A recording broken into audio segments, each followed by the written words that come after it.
If we tell you when you apologize it's not enough, oh, you trying to pimp us and hustle. No, reparation ain't pimping. Reparation is what we deserve for the pain and anguish that you have caused us to suffer. No, no, no. But you won't do that. You won't do justice by us. That's why judgment is on you now.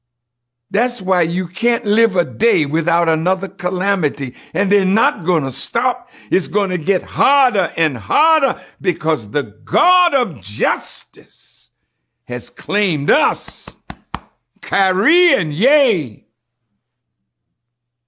and Durant and Barkley and Shaq.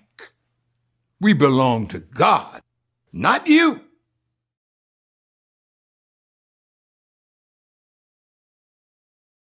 Do you know that we owe Ukrainians reparations for building and defending this nation?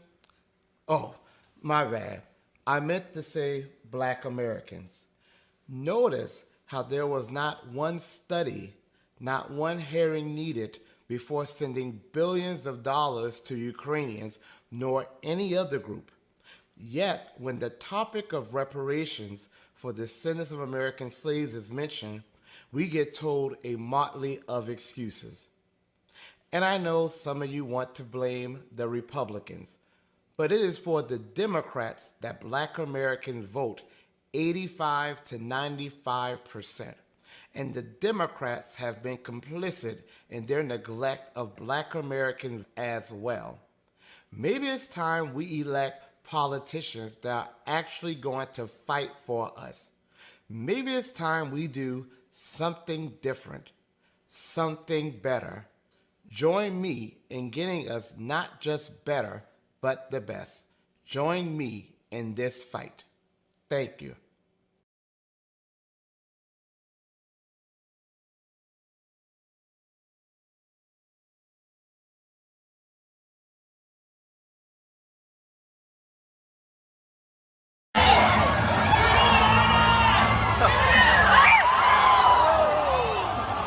Lead us not into temptation, but deliver us.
Tick faster.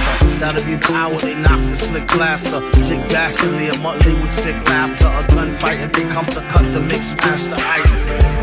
And living the true gods. Giving y'all nothing but the lick like two broads. Got more lyrics than the church got ooh lords. And they hold the mic at your attention like two swords. Or you the one with two blades on it. Hey you, don't touch the mic like it's AIDS on it.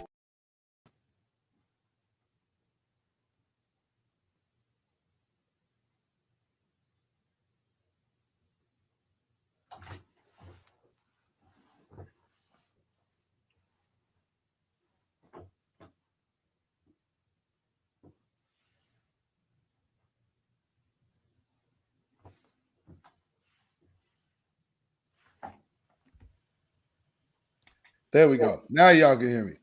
All right. welcome once again to the Beatzilla PDX official show. I am your host, Beatzilla PDX officially. And also we are simulcasting also on my brother Black Star TV 2.0's channel as well. So brother, if you would want to go ahead and greet your audience as well.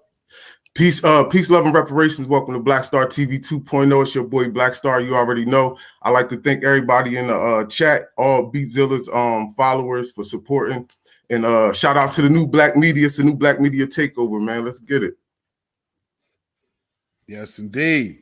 Aquarius minded in the house. So peace to everyone in the chat.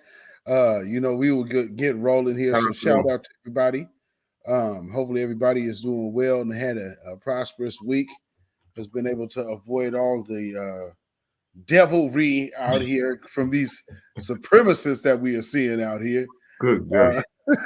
But we got a lot to talk about. Of course, the conversation is actually really simple, but we have to analyze the nuances of what we are seeing right now. So as you guys are coming into this live on this channel and on my brother Black Star TV 2.0's channel, please like and share these videos right now. Like and share these live streams right now.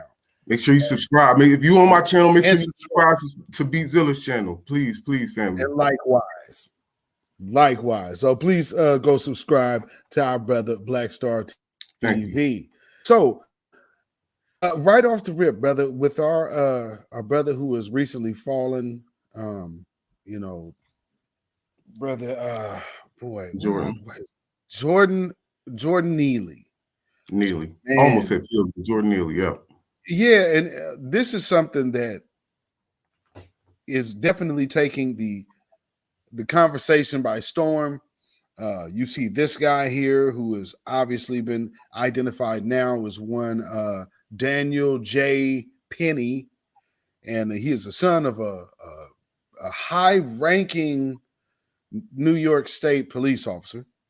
And then we still have some other folks to figure out. This is another person who was there witnessing this execution and made sure she had her phone out and ready to film. And then, of course, we had the assistants who also should be held up on first-degree deletion charges because he was assisting within the demise of our brother. So with that being said, we at the grassroots, at the voices of the new Black media, are the ones to actually break this dude's name. Yes. And what's so crazy is when I did the piece on him the other day, I couldn't help but notice the New York Post had mentioned contacting him. That's so I'm crazy. like, well, wait, then you know exactly who he is. You know his name and everything. Look at what happened. They released his our brother's medical history, his criminal history, and still hadn't released the name of the dude who actually took our brother's life. What do you have to say about the way, I guess, mainstream media has kind of showed the world again what type of time they are really on? Yes, white supremacy is a global team sport, right? So they are working globally because I think it was some European paper who actually accidentally put his name out, and then they tried to double back and erase it. So we have to understand that they work as a team, and that we have to work as a team, because when we worked as a team, that's how we got the name. Facts. You get what I'm saying? So this is why the new black media is so important. But this is just white supremacy at its best. You know what I'm saying? Like the simple fact that you could just watch somebody get killed and then you not watch this. They actually gave up this brother's medical history. That's a violation of HIPAA. Thank you. I mean, for real. It's like, well, what's going on here? And then you have the mayor. The mayor and the governor, they kind of slew-footing it, ain't they? Yeah, listen, and the Department of Justice, right? The DA. It's that's why I said that everything is a cahoots. Like every facet of society, they all work together. Think about it: the news, the judicial system, the mayor, the governor. Like nobody's trying to force anybody to do anything. If that was one of us, our whole family would have been out there. Like seriously, even if we say they didn't catch us that day and they was looking for us, like we would have our family members' addresses, and you get what I mean? Like, come on, let's be for real. Know. Facts. I mean, and that's one of the things that I'm looking at right now is the fact that they are going out of their way to not call this dude a murderer. And when I first seen that, I was like, wait. The first thing me and my wife was talking, I was like, you know what? This dude is related to probably someone high up in law enforcement. Mm-hmm. Because the way that they went on code to defend this dude so quick, it's like, oh no, this is one of those cats that's juiced in. And then as you see, like this dude was like second in command in New York State. So the father I'm talking about, he was second in command of internal affairs. Yes. For 30 years. Yeah, you have to have some pull and know some people. Now, my question is this. He has 30 years in internal affairs. Where was he before then? Like, what was the big thing that got him over the hump that propelled him to something like that? Internal affairs. Well, before he got to internal affairs, because you got to be vetted by that system before they're going to let you be in there. Yes, because when you're in internal affairs, you're telling on you're turning over police. That's why I say my quote of good police. If you have good police, I want to see your internal affairs record, like that you've been telling and writing reports on other people. That's the only way you're a good cop to me. You can't show me that. I don't want to hear good cop shit. I know that's right. Torian Rain Reloaded in the house. What's going on, brother? Our brother said, I find it interesting how they claim that we were doxing Daniel Penny even after his name was out there, but they went out of their way to bring up Jordan Neely's information. Hey, watch this. I noticed that a white supremacist tactic, because they're saying that he felt threatened. Oh, man. Mind you, he wasn't even physically doing anything. I remember being in prison in Oregon, and this lady, Miss Buford, she was a officer, right? We were doing a feed, and I was like, I was going back and forth with her over something, and she kept saying, calm down. And I was like, I'm not even talking loud. Like, what are you talking about? It's like, no, calm down. You need to calm. Like, I'm like, yo, I'm out of here. You ain't about to get me with that. You feel me? That whole, yes, sir. You get what I'm saying? I'm not even basing my voice. I'm not screaming on you. I'm talking normal. But because you don't like what I'm saying, you feel like I'm threatening you. Get the hell out of here. So that's a tactic for them. You get what I'm saying? To try to justify you choking them out, because come on, bro. People on the train is always acting crazy. I mean, that's what I was saying. Look at TikTok. TikTok is full, which is how this video ends up on TikTok. But all these TikTok videos of people wilding out on subway trains. I've never seen anybody feel compelled, especially with two exits I mean, did you notice where this is going on at? This is literally in between two exits. And so as I seen like the black looking, like she looked like an Afro Latino looking chick that was there on the scene. She's there just looking. As soon as that door opens, she just walks right on out. Now, if anybody else felt threatened in that car, couldn't they have done the same thing? Thank you. But this man choking this man for multiple stops with nobody saying anything except for the one dude that keeps helping him.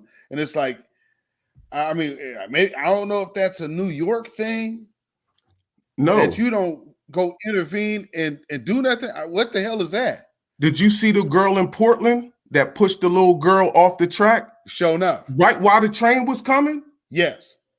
Yeah. Right before the train. And she just got up from sitting down, just like boop, pushed her and sat back down. Like, yes, she sure did. And they held her there. Do you get what I'm saying? Like, yes. I'm like, what the hell? I mean, and that was a few. And matter of fact, you know what? For some reason, I think they dropped that woman's charges. Yo, listen, I know initially she wasn't facing felony charges. Yeah, I believe they dropped that girl's charges. And that was a baby. She like pushed a baby on the track. Like 3. And it's funny because they're trying to twist this and turn this and take the racial element out and turn this into homelessness and mental health. But it all still stems back to reparations. Facts. It always stems back to reparations, family. Facts. If the brother had, because they try to say his dad and this, that, and the third, like his dad, you know, his mom died and, you know, he didn't have nowhere to stay. Well, reparations would have got him a home. Reparations would have got him food in his stomach to where he doesn't hallucinate from hunger pain, from being hungry. You get what I'm saying? So it's like they're creating a mental illness situation, right? Epidemic in the country. You're creating it and then trying to use it as an excuse. Because I don't even know if you heard the I don't know if it was the mayor or the police. It was a lady though, but she was like, when you do violent something has consequence to it. Like what did he do to deserve consequences? You know what? With what you just said, I think you might be talking about this. One element we have not talked about is the $1 billion investment we have in mental health services, so we don't have people who are homeless in our subways, many of them in the throes of mental health episodes, and that's what I believe are some of the factors involved here. And people, there's consequences for behavior, and I look at it more closely to find out whether the state has a role. People who've been out on parole have different consequences, and a judge can make a decision on whether to hold someone, or a DA can make a decision to charge them. But in a case where someone is on parole, then the state has an ability, as we've done before in more serious cases, to ensure that someone is held. Bruh, that's deep. That's deep because now you're just basically saying like, yo, for every action, there's a reaction. But see, I mean, for real. But when it's me, you don't allow me to stand my ground. You get what I'm saying? Like bro, you know, when it comes time to like being in the they always say the whole, oh, there's no self-defense. There's no They always try that with us. Even in jail, people are like, yo, they say, I can't use self-defense. Like, what? Like, I'm white and I say so. That's why she said, oh, the DA it's under their discretion. It's under the judge's discretion. Right. Nobody got no power. And I mean, yeah, we both know, we both seen the hot potato with the I ain't got power thing, you know? Yes. And it's funny because in this instance, this is just as clear as day as George Floyd. And here's the one thing with all what you have in already eyewitness accounts of. This went on for over 15 minutes. So if you were a trained Marine, son of a long career cop, your number one should be trained in de-escalation. But when you're getting involved in choking someone out, you already know that chokehold can render somebody unconscious within 10 to 20 seconds. Or, but you definitely know cutting off someone's air for 15 minutes is going to kill them. That's why they're not allowed to use it in police training. That's why they're trained to not be able to choke anyone. Exactly. You get what I'm saying? It's yes, crazy, I do.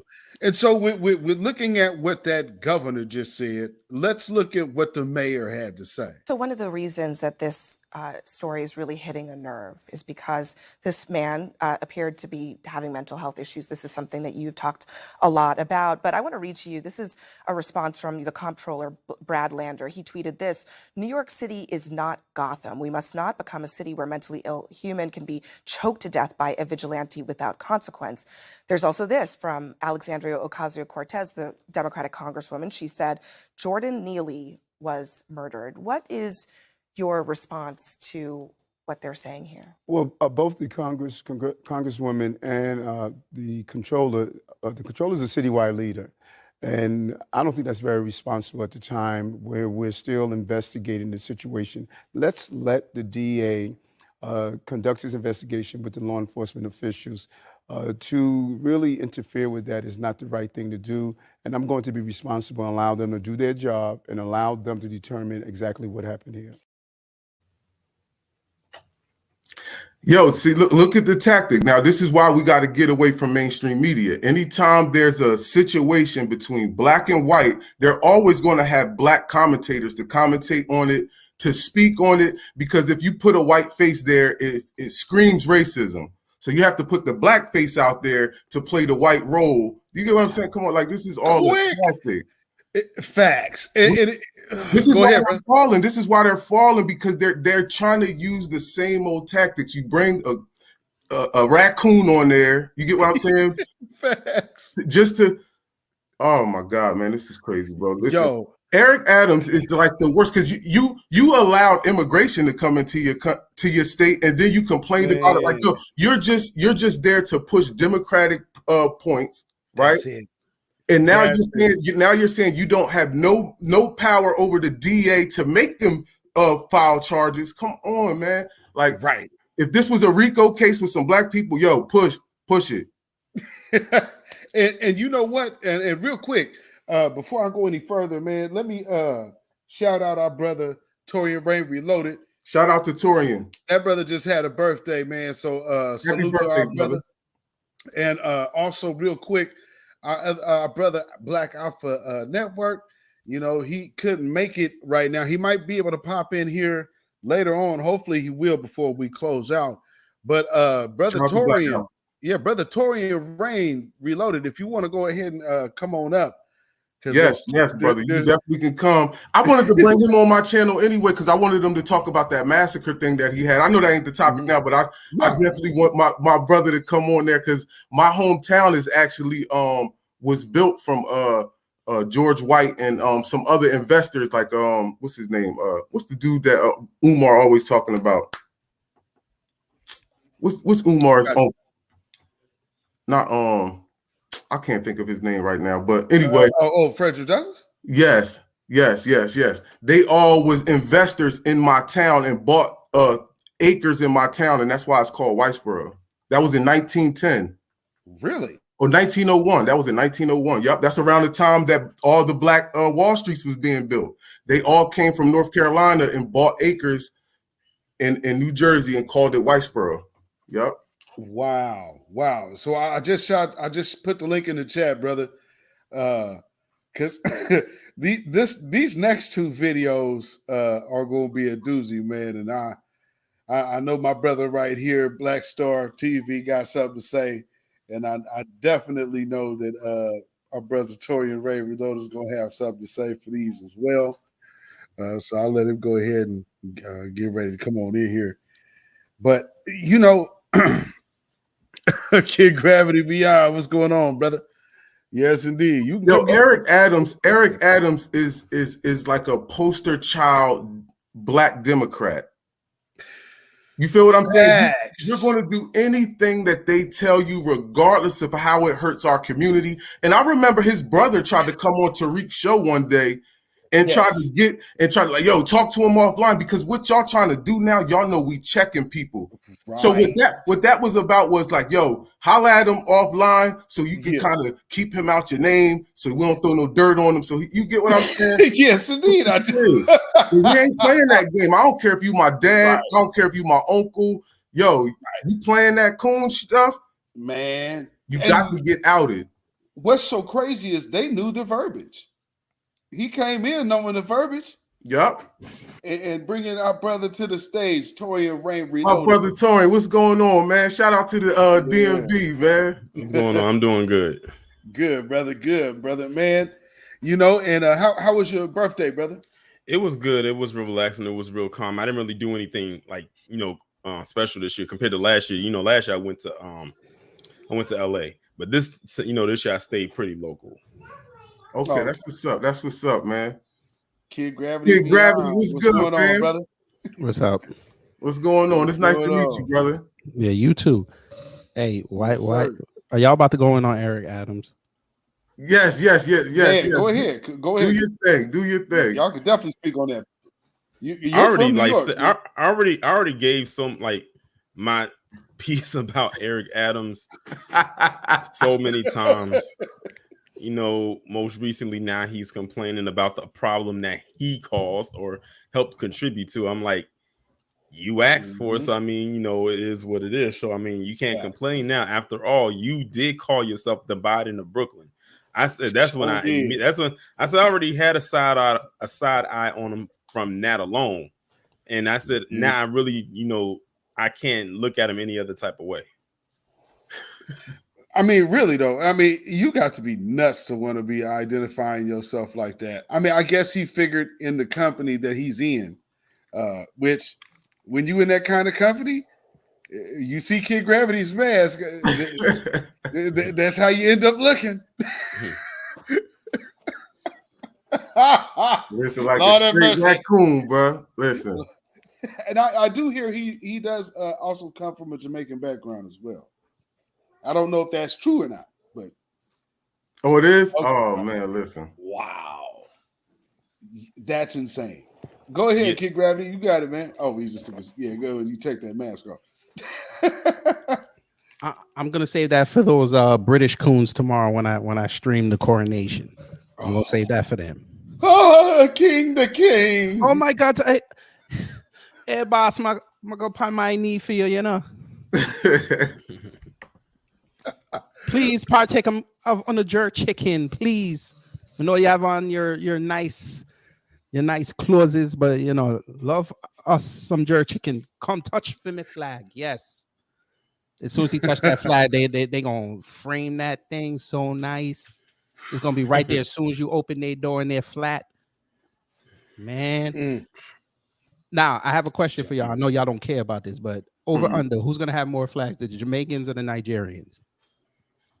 Oh, the Nigerians. I would have to go with the Nigerians. Probably the Nigerians. I'm gonna ride with the Jamaicans on this. Really? I got to listen. I'm gonna see hella flags. I'm gonna see nice clothes, and I'm gonna see number jerk drums on them high streets. It's gonna be madness tomorrow. Bing, bing, bing, ding, ding, ding. So come get on the King Charles special. Come, yeah, man. Man, so I'm not even gonna have the TV on tomorrow because I already know that's 6 o'clock in the morning. Because I already know that's like they already said that they're pretty much locking down every major network for that. So no matter what network that you're on, it's going to be streamed on that. As if we care, but we're supposed to care, but we don't care. I'm doing it for the sector. Yeah. 6 o'clock in the morning, I will be streaming it. I'm doing it for the sector. Well, this is Cinco de Mayo y'all talking about? No, it's the coronation tomorrow morning. Oh, okay. Yeah. They started at 11, so we're gonna be at 6 o'clock. I will be live. It's gonna be fun.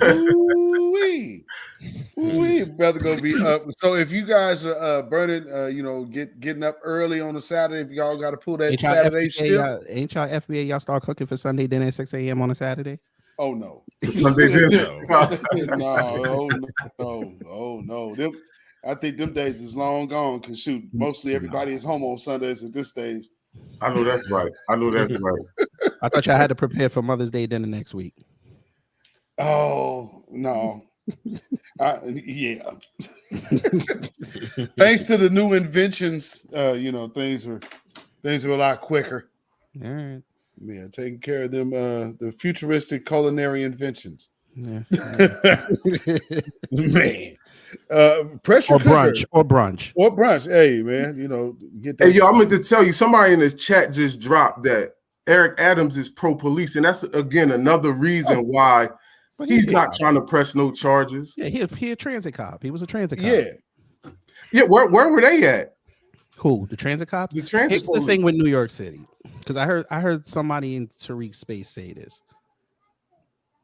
There's only 3 MTA workers on any given train. There's 1 that drives it and 2 that do the signaling to make sure that everybody's off the train, everybody's loaded, and to get the what they call it, the control center to unlock the train so it can go, so they can get the green light. That's it. I think they were in a car that did not have that person there, that conductor, what we call him.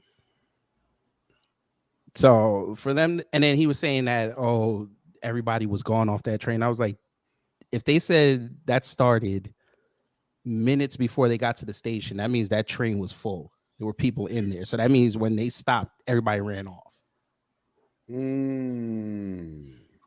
So everybody got to go down. I'm sorry. For real. And that's another thing. Ain't there cameras on them subway trains, or are there not?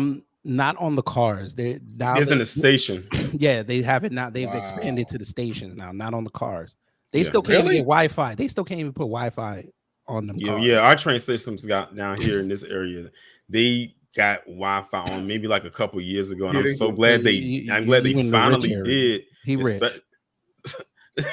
Well, look at where I'm living at. Like, this is in close proximity to your favorite president. So there you go, your favorite administration.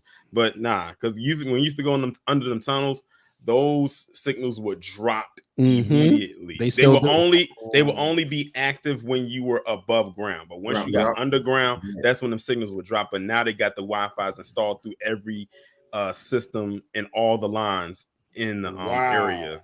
Finally. We don't have no Wi-Fi here. Ain't no Wi-Fi. It's not no Wi-Fi in Portland. But you know what Portland do got? Portland got people who come on the train and check to see if you got a ticket. Yeah, they got one of those. Ass off right at that stop. Y'all still do tickets? They do got tickets cards, and cards.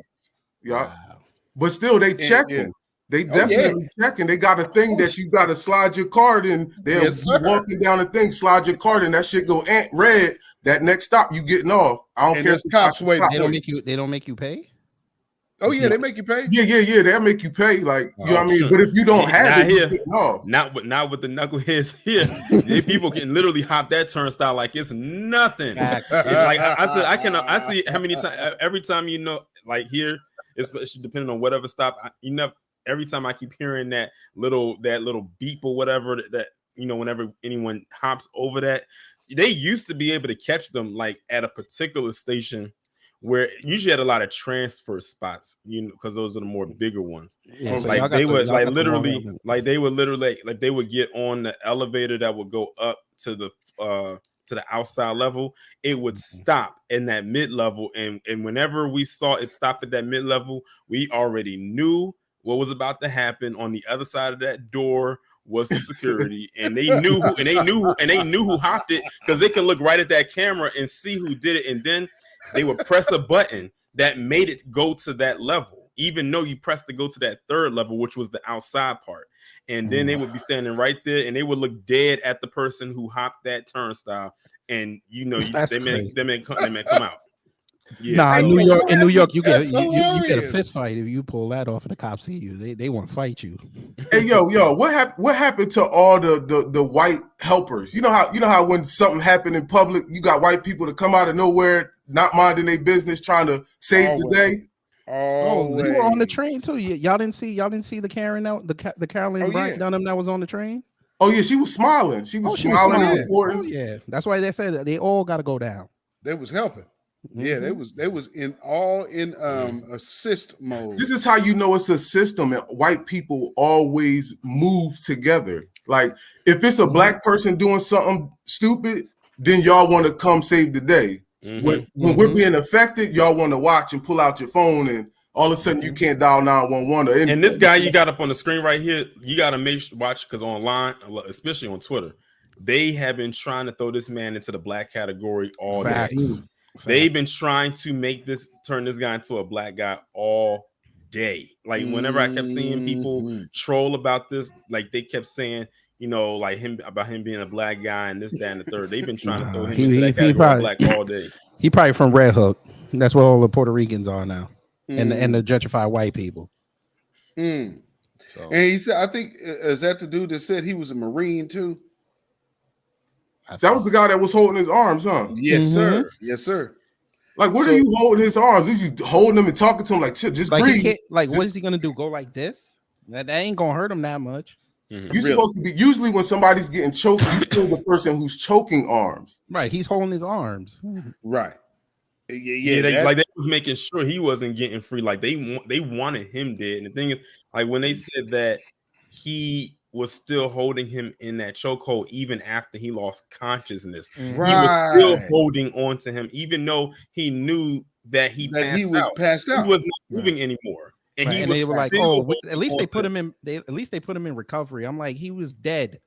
Yeah, what is he that was already. Do? Yeah, he was already gone. He was already dead. Like you were literally holding on to a dead body at that point. Man, absolutely insane. And I said all the stuff that I said. Okay, I said that this guy was dishonorably discharged. I said now is the time we need to find out what military, like what base was he stationed at, and talk to any and everybody who knew him, because dishonorable discharge, you got kicked out. So what did you get kicked out for? What did you do to get removed from the military? Because you had to do something egregious. You can't even claim veteran status. So what did you do?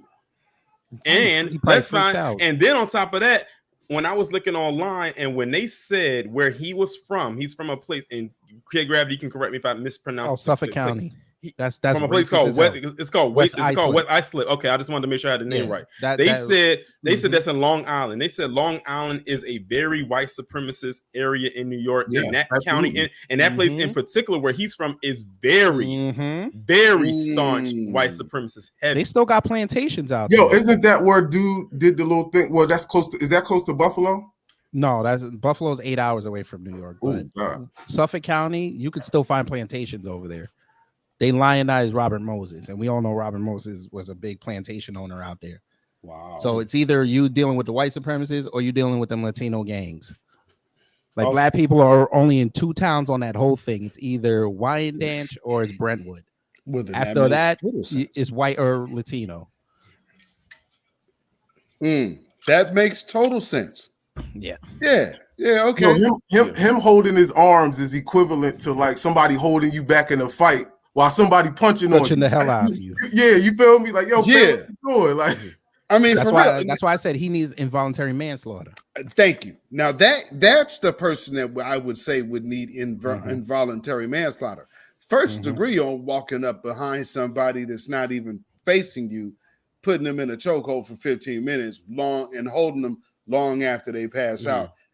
I don't know where that's not first degree. I know if that was my black ass, they're gonna give him. The most they're gonna give him is they're gonna try him for murder 2. That's as far as they're gonna go. Murder 1, it's tough. They probably feel they have to show intent. They plan that. But we all know you charge him with murder, then you drop it down. It doesn't work like that in New York. You only got 2-3 years. It don't work like that in New York. Yeah, because y'all are federal. Like we got federal. You whatever charge you hit him with, that's the charge they're going to prosecute. You don't want him getting murder 1. They can. All he'll say is, "I'm suffering from PTSD. So I wasn't thinking." He going to the puzzle factory for 6 months. He out. Y'all don't want that. I say murder 2 is safe.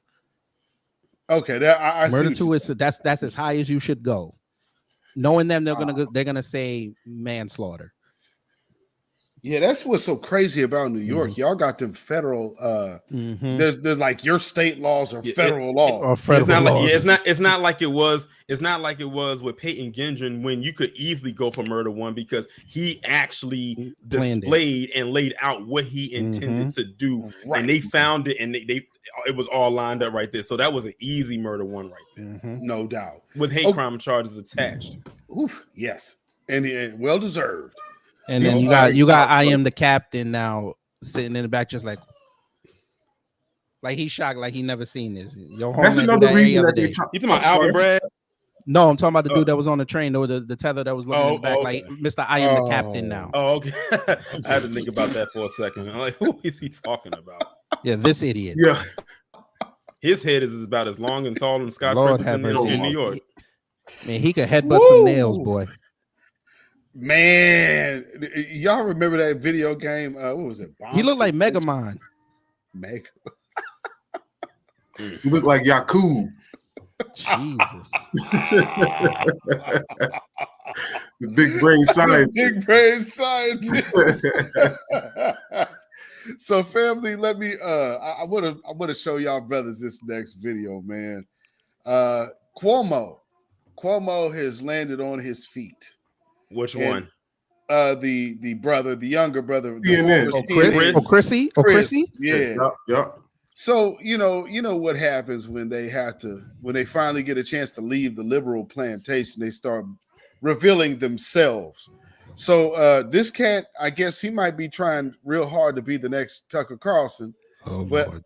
I want to play this little piece for y'all because he had something to say about the recent events. Check this out.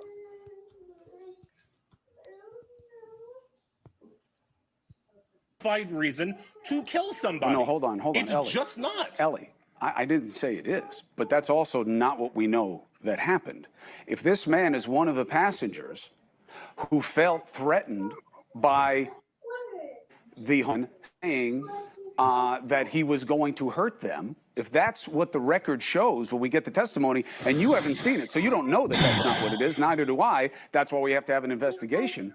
If he had a reasonable fear of being assaulted, then you are able to defend yourself reasonably with commensurate force. Well, no. This man could have pissed his pants, as far as we know. He could have. That doesn't reasonable justification for killing somebody. You can only use deadly force. There has been nothing in any record. None of the other passengers, not the man who took the video, has suggested that this homeless man, Jordan Neely, was threatening anybody with deadly force. So to use deadly force against them, and here again, the fact that he's a former Marine and knows exactly how deadly the force he was using could be.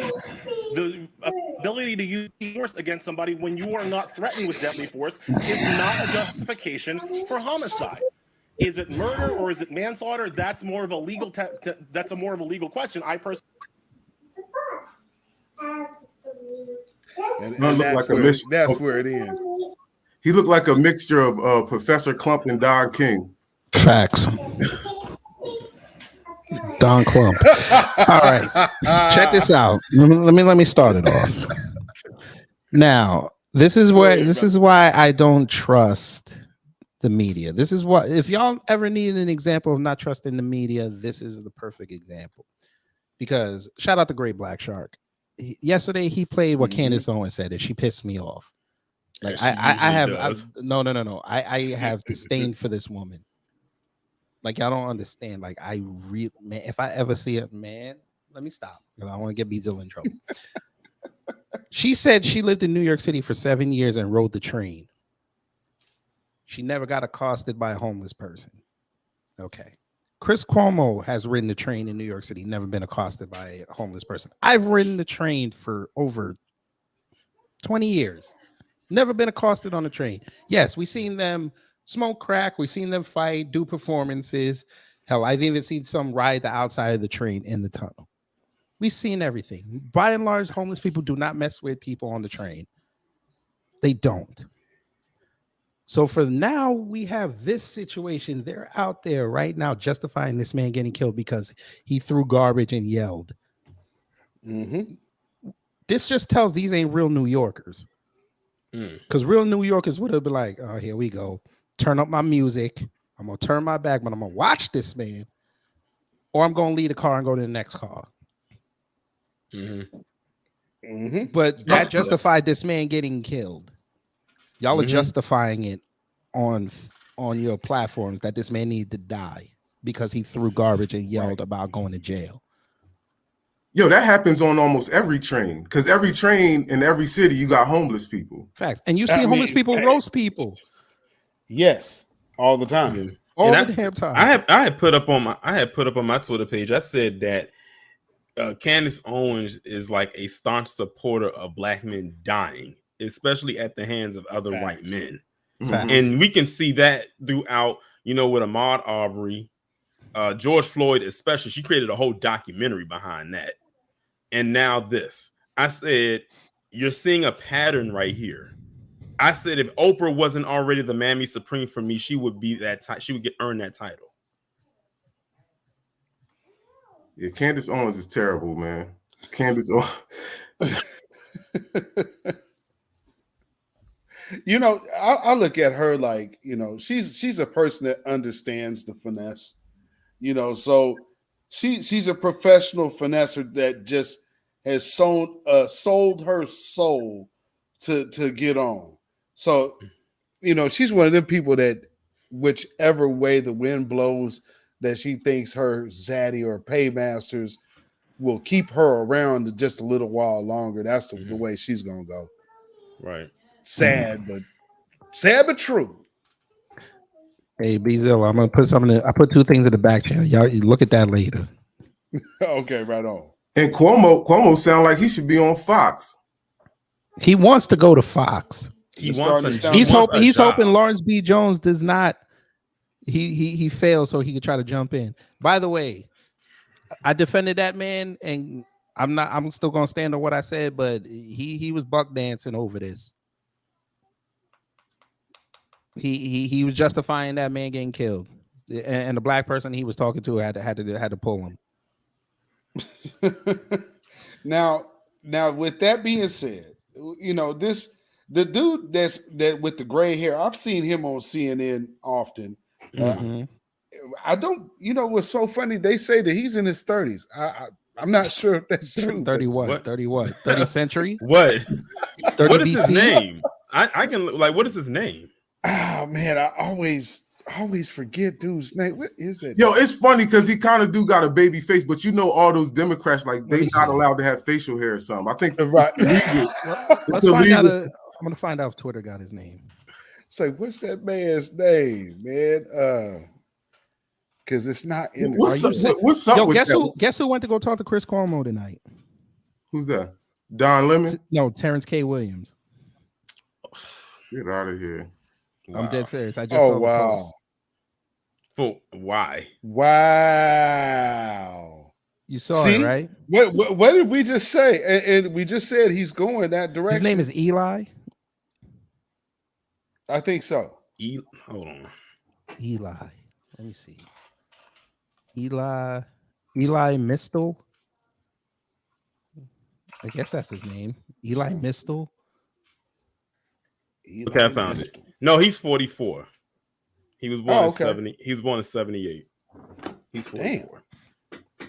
Damn. That's still pretty damn old. Like, basically, he's around my age. I'm 41. I ain't got one gray hair in my head. This whole head. There y'all go. There y'all go. There y'all go. Look. He grabbed me like, listen, just give me some hair. I got four. I got four, and I'm blaming my kid for that. Oh man. Gravity, I ain't gonna lie, my stuff going back. That's why I always be having my hats on. My stuff been going back since the late 20s. That's why I balded it whenever I get to. So that's why I keep my hat on, man. I ain't mad at you, man. But yeah, that's just funny. Terrence K. Williams went to go talk to Chris Cuomo. Nuts. That guy absolutely nuts. Mr. I got to eat this fried chicken. That was one of the most deplorable videos I ever seen in my life. The chicken video? Yes. Hey, King Gravity, that thing from Twitter with Joe Biden, that's recent? The 500 million? Yeah. Yeah. He just did he approved it today. By the way, what he's talking about is Biden just gave $500 million to Taiwan in weapons and equipment. Wow. $500 billion. 500 no, Oh, 500 million. Wait. and then 500 million. Okay. Well, I'll see that story and raise you another one. He said that he would give $500,000 in grant money to English-speaking teachers over in Pakistan. What country? In Pakistan, if they teach transgender youth or something like that. Yeah, transitioning. That's I said, oh, that's it.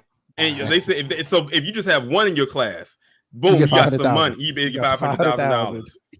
If you just have one in your class, and that's a story that hardly nobody knows. That's what I knew. Kid Gravity wouldn't know. Oh no, I found out about it a couple days ago because they kind of snuck that in there. Like, not a lot of people. Hell yeah, they did. Where's the Chucks and Pearls crew? Because y'all were outside when he said, "I'm running again." Y'all were outside. Look at what I just put in the private chat. Oh Lord, yeah, this is it. Living Languages Grant Program, helping tribes preserve their native languages. Oh, and and they broke down how much each nation is getting. And it's a lot of nations too. Yo, they have over 570 tribes. This is how they getting all this money from the Department of Interior. They get classified as a federal tribe, and then they get all these set asides. Matter of fact, I got this other one with the bipartisan playbook. Indian Affairs. Ramen Noodle. Aren't these your people? Oh no! Oh, you didn't know he was a Democrat? I know you had said something about them scrubbing his Wikipedia. Yeah, he paid Wikipedia to scrub his thing from. He was attached to Soros. Yeah, I seen that. Oh yeah. Who was attached to Soros? Vivek Ramaswamy. Vivek Ramaswamy. He's a Democrat. Yeah, he's attached to. Well, I know they said his George Soros' brother. George Soros' which by proxy is. That's him. Yeah, George Soros' brother. I think his name is David or something like that. I think his name is David. Paul and Daisy. Paul and Daisy Soros Foundation. Yeah. They was just showing pictures of Obama and George Soros's son. Wow. I'm telling you, y'all gonna have to go get y'all gonna have to take y'all money, man. Look, I told Kid Gravity, I said you gonna be real busy on this election season. 18 months, brother. I said I can't wait to see these debates. I said they gonna listen. Them. I said people thought that the debates with Trump was entertaining. This one's going to be very interesting. Who's ready to see Trump turn on Larry Elder? I'm ready to see anybody turn on Larry Elder. He said, "How are you going to be president and you can't even win your state?" True point. No, what's going to be real funny though is when they have to do the debates for governorship down in North Carolina because of the recent stuff. They found out about Mark Robinson. Did y'all hear about what they found out about Mark Robinson? Go ahead, Tori. We all know the most recent video he put out. Well, it's an old video, but it resurfaced about him saying that black people owe reparations to America, and people flamed him for it. And I said they now have him on the radar because now that video resurfaced, they ended up going back even further to 2018. You remember it was a mass shooting in Parkland, Florida, involving a person named Nicholas Cruz, and that was a big major story. Well, they found some post that he made on Facebook, basically saying that he called these kids that were victims of that spoiled little bastards. Like those were his words. And some other things. Like this man said a multitude of things that if you close your eyes, you would think that this came out of the mouth of a white supremacist, but it came from him. We know where he got the talking points from. And he doubled down, tripled down, quadrupled down, and he never redacted any of it. He let all that stay up on his page. And I said, you know what? When you got a debate, you know they're going to pull that up. Oh, yeah. You know they're gonna bring that up, and you're gonna have to explain yourself. Hey, yo, our Tut language, we should be getting grants for Tut language to preserve it, right? Facts. Think about that. Yo, listen, I didn't even know it cost money to preserve a language. Yes. So if I don't have any money, I can't keep my language. Yeah, technically they could patent it. Technically. Right. Look at that money. Yo, you know what's so funny? Because I had put this up, and I put another one in there too. The one with the White House. It's the infrastructure law playbook. And I had showed how Biden was talking to that black dude on the Hill and was like, oh, I'm with cash reparations if natives get it. But then in that infrastructure bill, you promising them $13 billion next year. Yep. Wow. And hold up, what's the name said the same thing? Stacey Abrams. So it's like, y'all know that. So why are y'all keep bringing natives in when they getting all of this shit already? There's so many other things on that website. It's economic development. So many, it's so many things they get money for, and it's not even, none of this is part of the checks that they getting monthly and quarterly. You get what I'm saying? So when they're bringing them up, think about it. You got Biden bringing it up, Stacey Abrams bringing it up. So like, that's y'all play to try to distract us and bring up somebody who's already getting it. I'm still. That's just like what me. That's just like when Black Alpha had me and Marcel on his live the other day, and we were going through and how they literally was giving out checks to people. I watched like that. I guess you're like actual reparation check in Guam. Like, like they literally just went right up there and said, "Hey, sit down right here. We're gonna cipher through these envelopes, and we're gonna find your name in this system." And literally gave them a check and sent them on their way. All they needed was a social security card, ID, and the letter, and it was like some type of letter or something. Like that was it. Wow. You feel what I'm saying? It's not hard. And the thing is, I bet you they didn't have to do a study for it. Nope. None of that. No, they didn't have to have a task force. No commissions. Yo, you can look this up. And Beatzilla, you know about it because you in Portland, right? In 2020, they gave out Portland. Remember? Oregon. They gave out the Oregon Care Act. They gave out money for black, right? Watch this. I'm in line, and it's mad immigrants in the line as well. Mind you, the thing is saying for COVID, but it's saying for like past ills, like not reparations, but it's saying like slavery and stuff like that or whatever. So why are y'all in line? But they're giving them the checks, and it wasn't hard. All you had to do was go to the bank, show them your ID, and they was giving you a card for $500. Facts. You see what I'm saying? Facts. So this is easy. Y'all don't have to go through all that extra stuff. You could just say, yo, if you foundational Black American come up with a little format or whatever, and boom, just start passing shit out. But I still believe that we need to go through that whole Department of Interior, getting, a tribal government where we have our own laws, our own courts, our own police, fire departments, everything like that, and forcing them to fund that way with our checks and everything. That way, you get what I'm saying? The same way the natives is getting it. You get what I'm saying? If you on tribal land, you get charged on tribal land. If you get off tribal land, then the state and federal government you know what I mean? You can get charged by them. You get what I'm saying? So like, go ahead. Go ahead.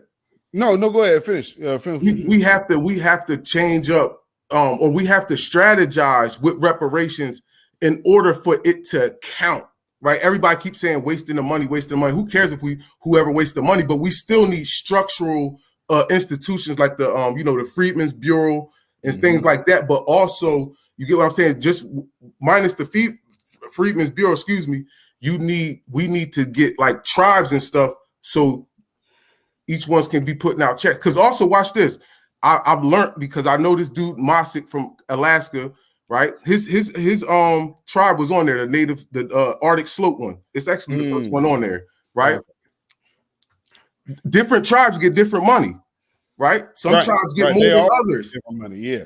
And we're gonna do it to where the people who fighting for reparations, your tribe gonna get the most, while the people that were sitting back watching Cardi B and listening to Don Lemon and all the ones that were saying that we don't deserve it, I say they don't get nothing. When their name came up, it says $0. Real. And then they're gonna be wondering why I say zero. No, zero is a currency. I mean, you said that you didn't want it. You said we didn't deserve it. So guess what? You speak for self. You were an island of self, and your island gets $0. Yup. Physics.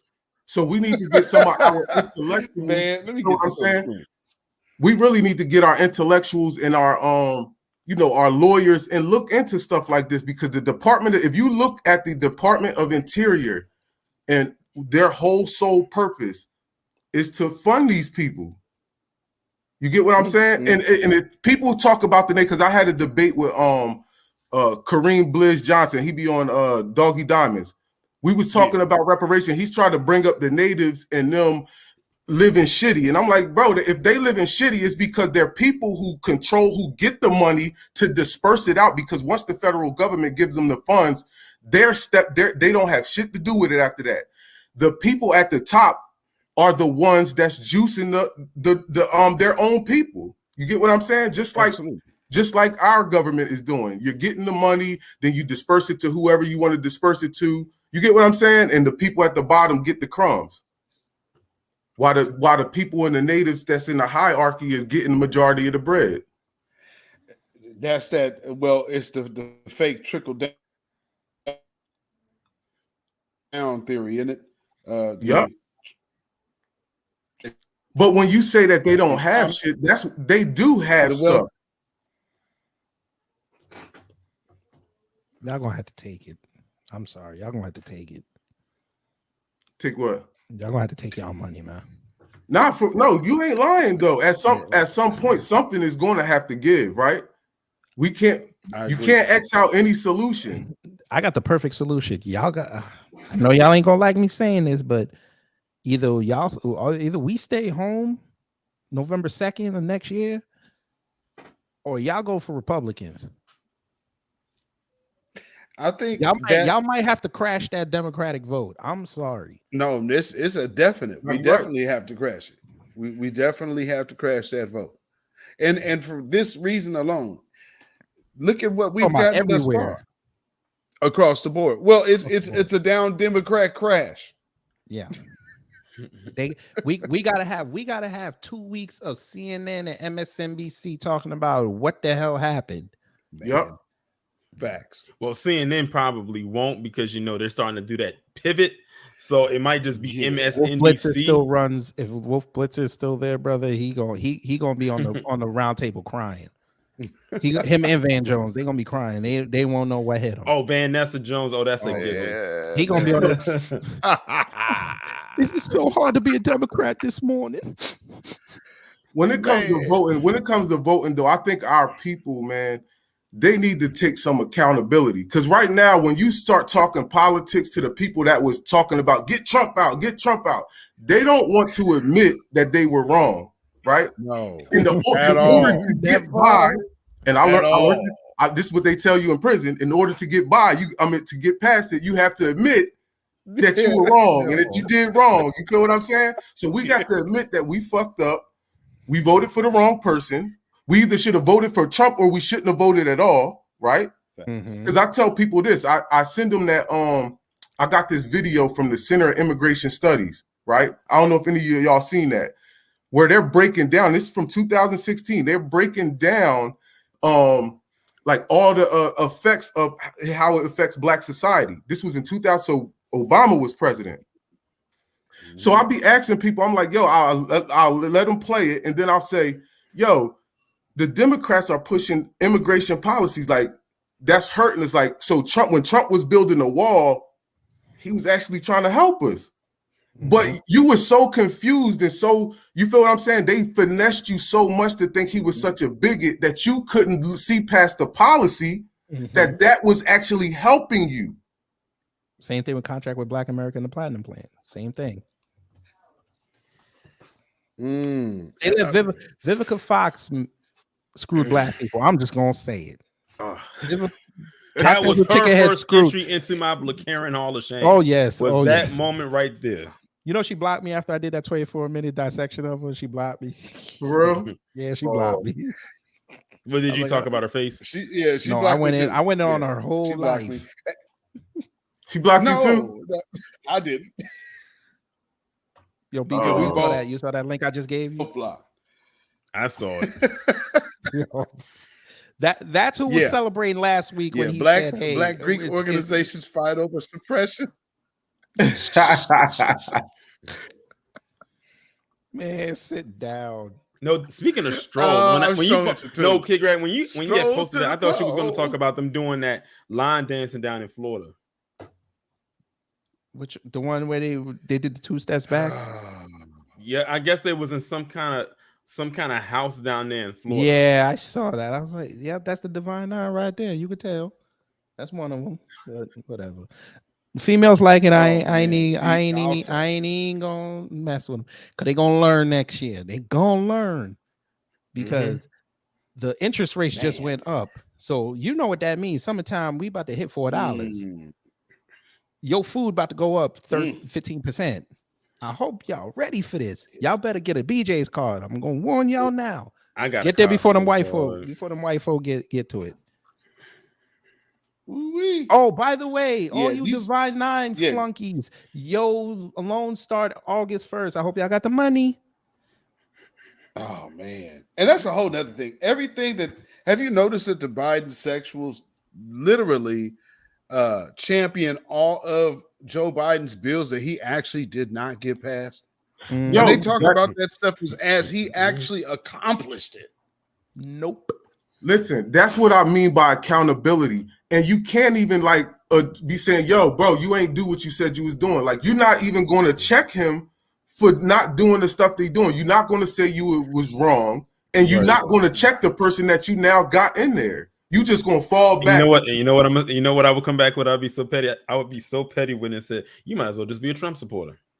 I said you might as well just be a Trump supporter because like y'all literally like kind of operate the same, somewhat similar, same way, but we're just two different people.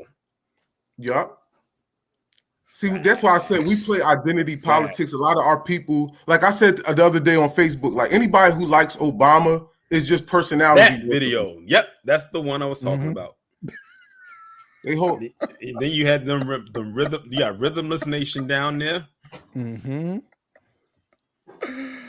Oh, they was doing. What dance is that? Oh, that's the Cupid Shuffle. Yeah, that looked like the Cupid Shuffle. Cupid Shuffle. It was a Cupid Shuffle. I can look at the movement and tell us what they were trying to do. Yep. Now, they did it outside too. And then they did it outside. And this is in Florida. Yes, this is in Florida. This is Florida. This is in Ron the Snowflakes, Florida. I told y'all there was alligator piss in the water. I told y'all this, and y'all keep laughing at that. Was you that said what was in the water? It's alligator piss and snake venom. I'm telling y'all, there's something down there in Florida, man. I think they drinking swamp water and they tap water. I'm telling you. Yo, and listen, bro, black people in general, like stuff like this, all this performative stuff, as bad as the situation we are in, we should be outraged that you like doing political performative politics. You feel what I'm saying? Like, yo, man, come on, man. All this bringing caskets in the thing. Like, come on, dog. This start checking flags. You better start checking flags, especially if it's Florida. Yeah, facts. You already know. And brothers, speaking of checking flags, unfortunately, we have one of our own in our midst. I wish I could ask him the famous question, but I think we already know the answer. Where's your family from? But where your family from? But none. We're gonna have to treat and ostracize individuals like this, the cat that I'm about to play, just as we do everybody else, because this type of cat is a plague. So I look at him as a homegrown tether. Without further ado, family, Tetherist? Get ready for it. And I know Torian, you're gonna love this one.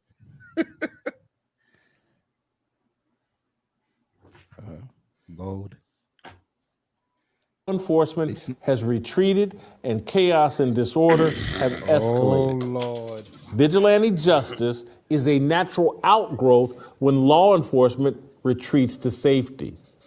Untrained, frustrated citizens will make mistakes. Opportunists will capitalize on those mistakes. More than likely, the white Marine will be sacrificed so that politicians, corporate media, activists, clergy, and Neely's own family do not have to deal with their role in his tragic life and death. We all played a role in cultivating the toxic and anti-family culture that killed Jordan Neely. The people most passionately seeking to punish the Marine are the most guilty. AOC participated in the defund the police insanity. She helped loose the criminal lunacy torturing NYC. Black Lives Matter conspired with New York's Democratic politicians and prosecutors to prioritize the welfare of criminals above law-abiding citizens. The Black church centered racial justice and government assistance over preservation and promotion of the family. Corporate media rewards and revels in racial controversy. Jordan Neely's father unleashed the first deadly strike to Jordan's soul when he abandoned his son. Neely's stepfather fired the fatal shot when he killed Neely's mother. Jordan Neely's been in a coma for 16 years. The white Marine pulled the plug. Had the former Marine been black, all the people feigning outrage would treat Jordan's death as a merciful abortion. No one would care. And I mean no one. Black gang members will kill men no different from Jordan Neely across America today. None of it will make national news. There will be no protest, no calls for justice. Most of the murders will go unsolved. No snitch culture. Protect the killer. Beatzilla, can you stop? Can you no stop one has truly cared about Jordan Neely since his mother died. Yo, he laid it. Hey, yo, he just blamed black men for this dude dying. He said the dad, and he brung in the step. It's also the stepdad's fault. Not only the dad, but the woo wee. You right. This is the same thing he did. This is the same thing he did with Tyree Nichols back in January, because he said he blamed it on single mother culture. But then he went a step further and tried to claim that the chief of police, even though we have issues with her, he was dead wrong with saying that she was a single parent. But the whole thing is she's married with a family. That's what pissed me off when he said that part. Right. Because like I said, we had issues with her, but like you didn't have to go out and lie and say that this woman was a single parent. No, she's married and she has a husband, and the husband she's with they have kids together. So my thing, I would expect that from a person who a female animal wouldn't even try to go sniffing in his elephant graveyard. You're giving Waitlock way too much time.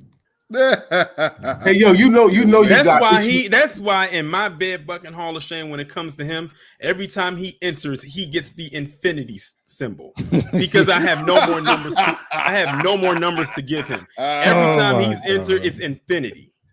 It's that stuff right there. And I know he didn't write that.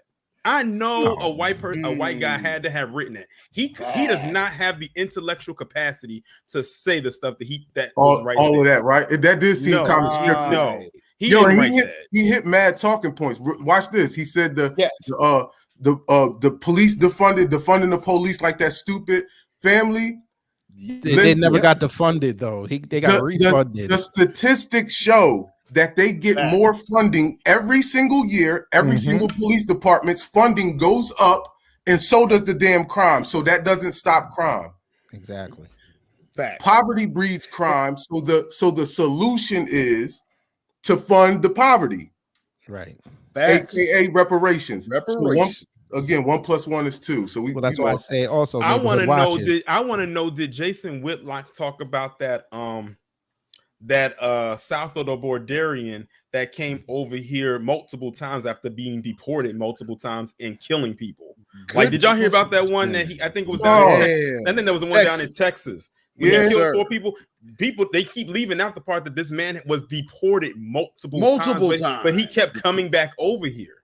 So this was a repeat offender, but this time he actually was able to take people out, like literally murder people. But he didn't talk about that though. He didn't talk about that. Was he having? What was the history on his father and his stepfather? Was he raised by a single mother? Right. He ain't gonna talk. He ain't gonna talk about that. And what about the dude out here in Oklahoma that got the 7 bodies on him? 7 was it 6 plus him or So that's a whole nother situation. Oh, what? What? Talk about that. Talk about the guy who used to what's his name? Connor Sturgeon, the one who used to work at the bank and went to the bank he used to work at and like literally started spraying it up. Now this is a guy that came from a well-to-do background. He didn't talk about him. Hey, yo, you want to know something? I find it funny when people always talk about the single mothers in the Black community. But if you watch this, because again, I've been in prison in Oregon. It's a whole lot of white people, right? Hell yeah. Start asking white people, yo, is your mom and dad together? Ask them that and watch their answers. Nigga, majority of their parents ain't together. Stop trying to blame that shit on fucking single motherhood. Everything ain't down for just because of single mothers. It's your society and the rules and the constructs you got set up to make people like that. You feel what I'm saying? Hell yeah. That's why I talk about societal indictments, because a lot of these things are based off of their society. And see, this is why sometimes we gotta, move the furniture of these coons, right? We gotta get some of they our are in people the way. street. Yeah, because listen, sometimes because people like to say, they love to say, violence doesn't solve anything, right? But I've seen it solve problems. I've seen people get bullied, and then the person fight back, and then the bullying stops. So guess what? That was a problem solved from violence. Very true. You get what I'm saying? Sometimes you gotta put your foot in the person's ass sometimes, man, to make them say, yo, you know what? I can't just say that, because you are the reason, him right there is the reason why people have these thoughts about us and say, yo, you know what? It is single motherhood. It is this and that. Come on. And people and they use him as a shield. So they can say that, oh, I'm not a racist because I didn't say it.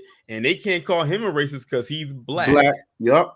Yeah, not understanding racism. That's why I said white supremacy is just a land of cowards, because they have to use people like him as a shield until he gets out of line. And that's going to be a pretty wild line to get out of for him, no matter how much weight he's lost.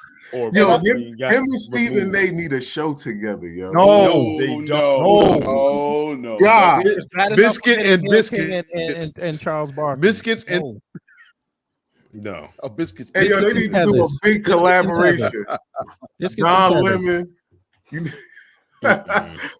need all of them. And speaking of Don Lemon, I said, I wonder how them people over there who watch Fox News or who used to watch Tucker Carlson feel that his temporary replacement is a black man.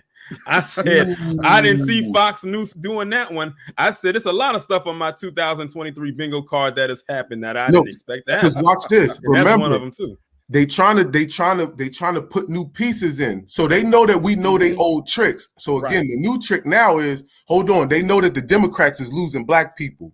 So let's bring a black person up here, right? But we don't fuck with that black person, though. Do you get what I'm saying? Exactly. But it's just all a play. It's just all a play, because they know, Republicans know they got this election sold up.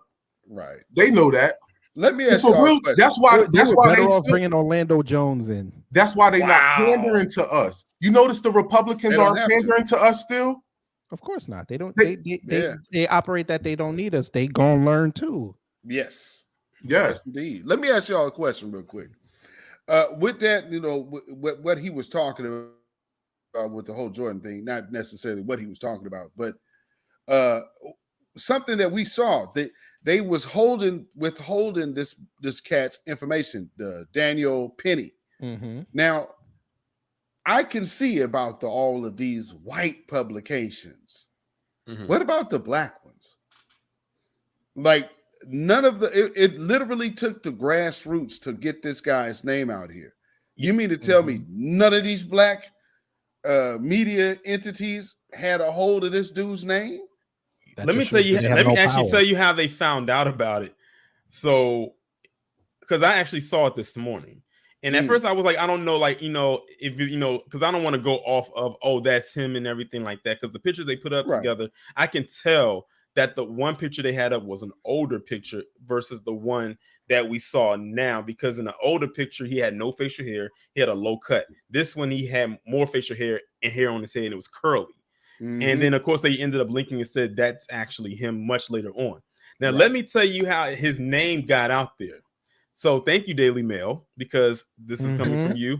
Daily Mail you know, of course, you know, they operate in the UK. They're like their version of Fox News. They had put out their own article about it, but what they did was when they had, because on Daily Mail, when they had the pictures up, they'll probably have a caption under there and may acknowledge what's going on in the picture. It might have a name.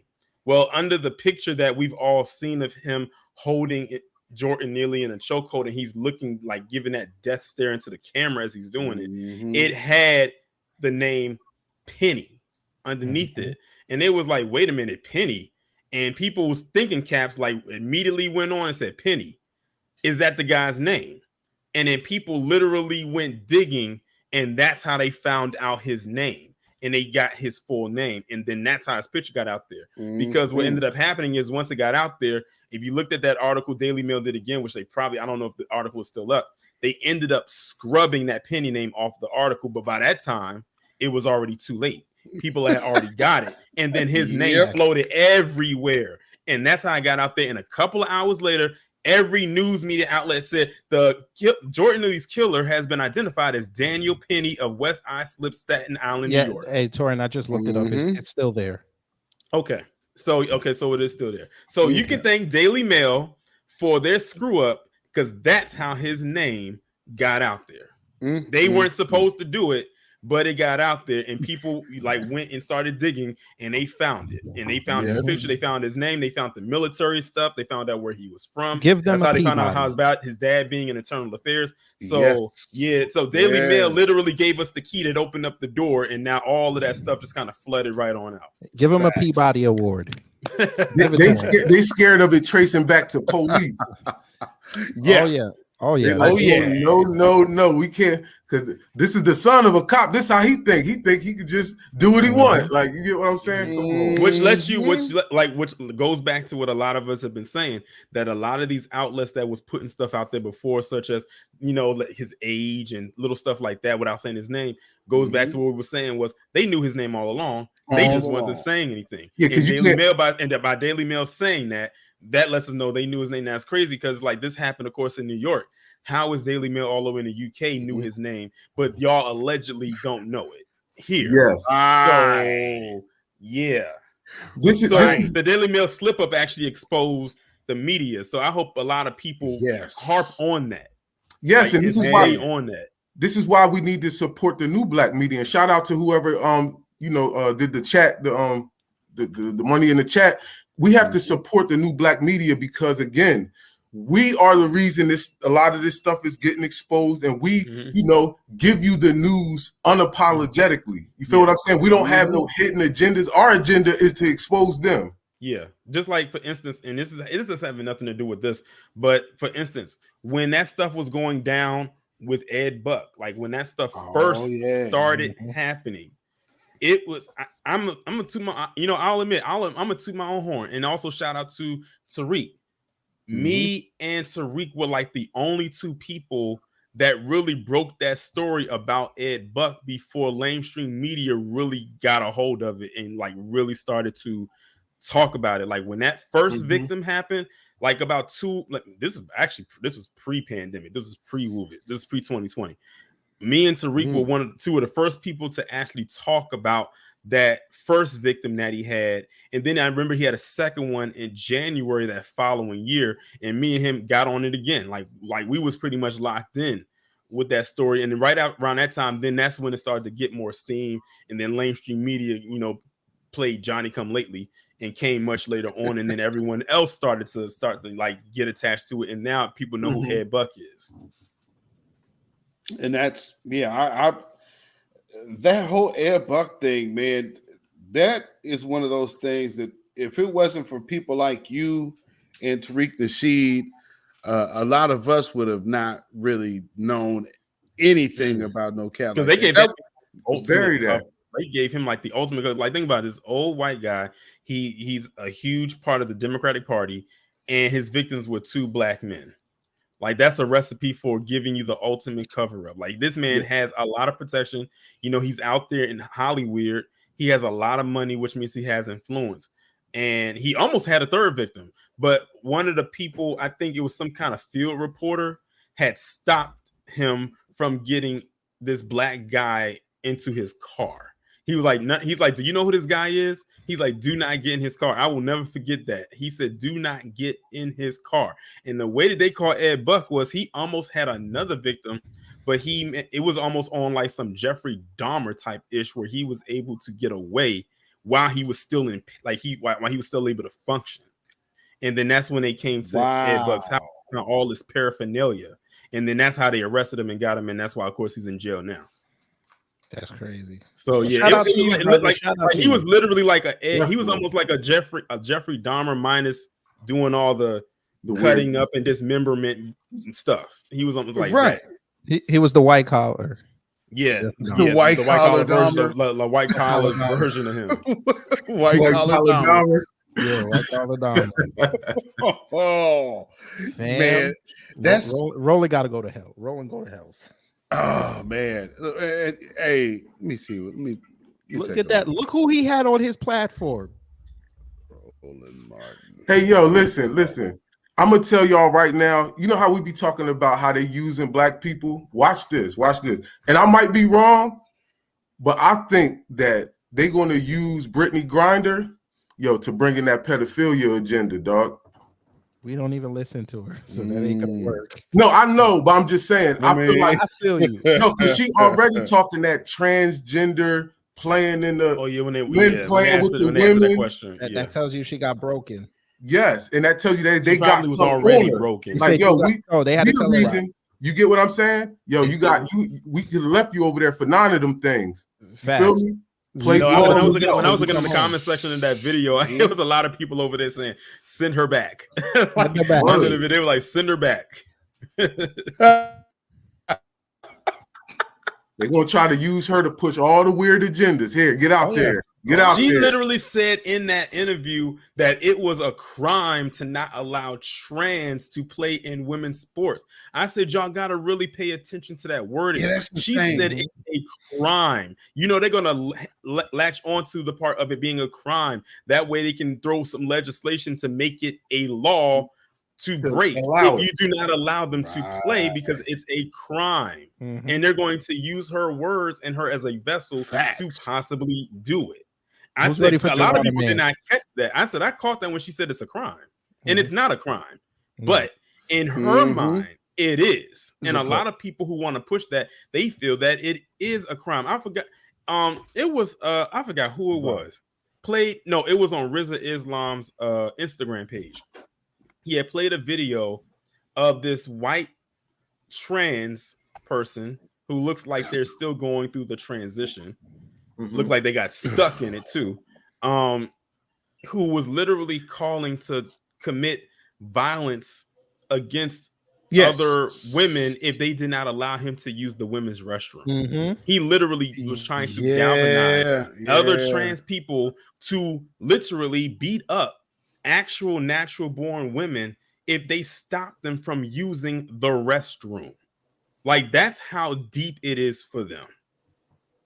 Right. To them, of course. That's the same. They feel that they cannot use the women's restroom. They feel like if they cannot use the women's restroom, that's an infringement on their pseudo womanhood. Yo, she was the perfect candidate too. A gay black woman to say, yo, let the men play. You get what I'm saying? You thought that black people was gonna say, oh, you know what, Brittany Griner, we just gonna jump behind her. You feel me? You get what I'm saying, man? Listen, and like I said, you don't see people who were biologically born women who, of course, would be considered trans men going out there advocating to try to play in the NBA or the NFL because they already know they would get destroyed.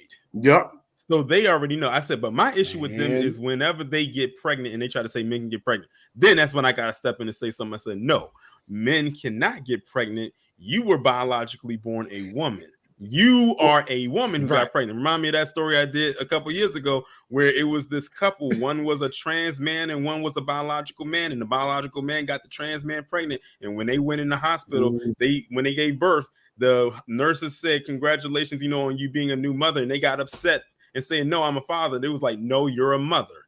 They actually, I'm like, you just gave birth and you are mad because they're not calling you a father, even though you just gave birth. I said there's only one species I know on this planet that is a male that can give birth, and that is a seahorse. Are you a seahorse? That's that's mental illness. I cannot believe who, known as the World Health Organization, actually took that out and replaced it with gaming. I can't. They put gaming down as a bigger mental disorder than someone who was trans. Wow. And I said now that you've taken it out, and now that it's not seen as a mental disorder anymore, now you've opened the floodgates to literally like Arkham. That's like literally the equivalent of having Arkham Asylum doors wide open and telling all the inmates that they can just go leave and frolic in Gotham City. Yes, sir. And Batman just happens to be on vacation. Well, you know what? There's a recent video that that has popped. I've been fortunate enough to come across it, and it has a conversation between one of those, what you say, Hall T people, and what they call cis white male. And let's check out this exchange, brothers. I want to see your opinion. Trans women are women. Well, I'm telling you, as a man, that's bullshit. Okay. You know what? Nobody confronts your ass. That's the problem. Really? If they'd say, really? What the? You want to bet? What the is going on? Do you know how many people you've embarrassed at City Hall? Me and embarrassment to City Hall? They have to tolerate that shit. You are nuts. You are nuts. You're not a woman. You don't look like a woman. You don't act like a woman. Really? You're ahead. What's wrong with you? Well, look at yourself. For Christ's sakes. Really? For Christ's sakes, who would want to even be close? My God. Really? It's horrible. I don't know why. You are not. You are not a chick. Why am I so horrible? Do you still have a? You know what? That is none of your business. Do you think there's one person that really thinks that you're a chick? I know a lot of people that agree with me and that accept me for who I am. And the fact that you're going to be here with a sign like that, nobody confronts you. That's the problem. You make me uncomfortable because you're nuts. Away from me. Then you get out of my store. I will. Thank you. Thank you. Some people think it's hurtful. Well, he told us that this hurt. But here's the thing. I don't give about feelings anymore. I'm 70 age. I went to Vietnam to fight for all this. Do you think I care about some feelings? Absolutely not. I remember that video. That's why I was pointing at the screen. I remember that video. I talked about that video. I was laughing all the way through, and I was saying to myself, imagine if everybody was on that same type of time. This guy said, I am like 70-some years old and fought in Vietnam. I don't have time to be like dealing with this trivial BS. You remember when he's like, I'm near death. I don't got time to be dealing with this in my old age. He said, I done seen and heard it all, but this one right here, I have to address it because you're not going to sit up here and tell me that in my ripe old age that you are a woman. Right. No. I said everybody needs to be like that no matter what age they are. I said he was my spirit animal that day. Thank you. You saw how they were trying to shut his store down, right? I think they did, but they weren't successful though. Yeah. I think a lot of people pushed back. Of course, it was on his side. That's because he white. That's because he white. So they like, hold on, you can't knock his store down. I know. No, but I think it was more to that video too because they had got a response from the person. I'm just say the person. After it happened, I said it was just more foolishness, but like. But yeah, I remember that video. I remember that because I think that might have been around 2021 because he had the mask on, so I think it was like 2021. But yeah, I remember that. I remember seeing that video and I was laughing just as hard then as I was just a couple of minutes ago when I had watched it. I said, why can't everybody be Just like act like that. that. He didn't have a care in At the world, all. and he stood his ground. Like he stood there. He didn't back down to this person. Now, mind you, this person has some height to them, even with the little heels on, I call them the little Miss Doubtfire shoes they had on. They kind of looked like, and like was looking directly in that person's face and was telling them like it is. But the part was, I said, when he said, I bet you still have a dick. That is none of your business. Hey, that is none of your business. I said, I'll take that as a yes. Hey, yo, I'm gonna tell you real talk. A lot of older people, regardless of the race or the culture, they not into that. That's not their era. Because they didn't grow up with that. They didn't grow up with hell that. no. Our era too. Like, I don't know how old some of y'all are, but listen, right. We didn't grow up off that whole, that's this younger generation where that's why they're going after the kids, because they know that they couldn't penetrate the mind of a man that age. They can't get to our mind either. So who do they go after? The kids, because their minds are still developing. So they're still seeing the world in a different way than how we grew up. Because like you said, we didn't grow up with that. Yep, they're being exposed to so much so fast thanks to social media, and they're putting the stuff in their cartoons. So they said, if we can't get them in the classroom, we'll get them at home, even when their parents aren't watching, and that's through the television or through stuff that they put on social media. So they're very slick with it. Yeah. Yes, actually, that guy's store did close down last year. Oh yeah, yeah. Wow. Well, it didn't close at the time that they wanted it. So right. And he you know what's even better? That person he was cussing out was a city councilman. Oh, yeah, it was. That's why he said that. That's why he said they have to deal with that down there. wasn't that in California? No, Washington. You're an embarrassment. Oh my You're an God! embarrassment. No, but give a shit about this asshole. No, but when he's saying you're an embarrassment, he really saying you an embarrassment to the white people. Like, nigga, you embarrassing us, nigga. And also, too, remember, I know y'all remember it was the one before that inside of the GameStop. Oh, that's the legend. I am a man. When he was talking to the GameStop employee, and the GameStop employee kept referring to him as sir. He was like, it's ma'am. It's ma'am. You're gonna dress me as ma'am. And that's how he sounded his voice. You're gonna dress me as ma'am. Nothing feminine at all. At all. At all about this person. I remember that video had went viral, and I think the GameStop employee, after being caught off guard initially, like anybody would have, he just started smiling and trolling them. He was like, Facts. okay. He was like, okay, sir. Okay, because sir. every time he got to the door, because the thing is, he would wait till the person got to the door to get ready to leave, then hit them with the okay, sir, just so they could turn right back around and come back in there with the it's ma'am. Like he was doing that on purpose. He was doing it to get a cheap laugh. I remember that. Have a nice day, sir. Now with this, I want to, like you said, you brought up the cat, or I mean, the person that was in trying to incite violence, and that was one of them. If y'all remember, they had the whole Trans Day of Vengeance, which was coupled with the Trans Day of Visibility. But just remember, there was all of these shootings that has happened. They still haven't released that kid's manifesto out of there at you heard they stopped it, right? Yeah. It's actually supposed to come out today.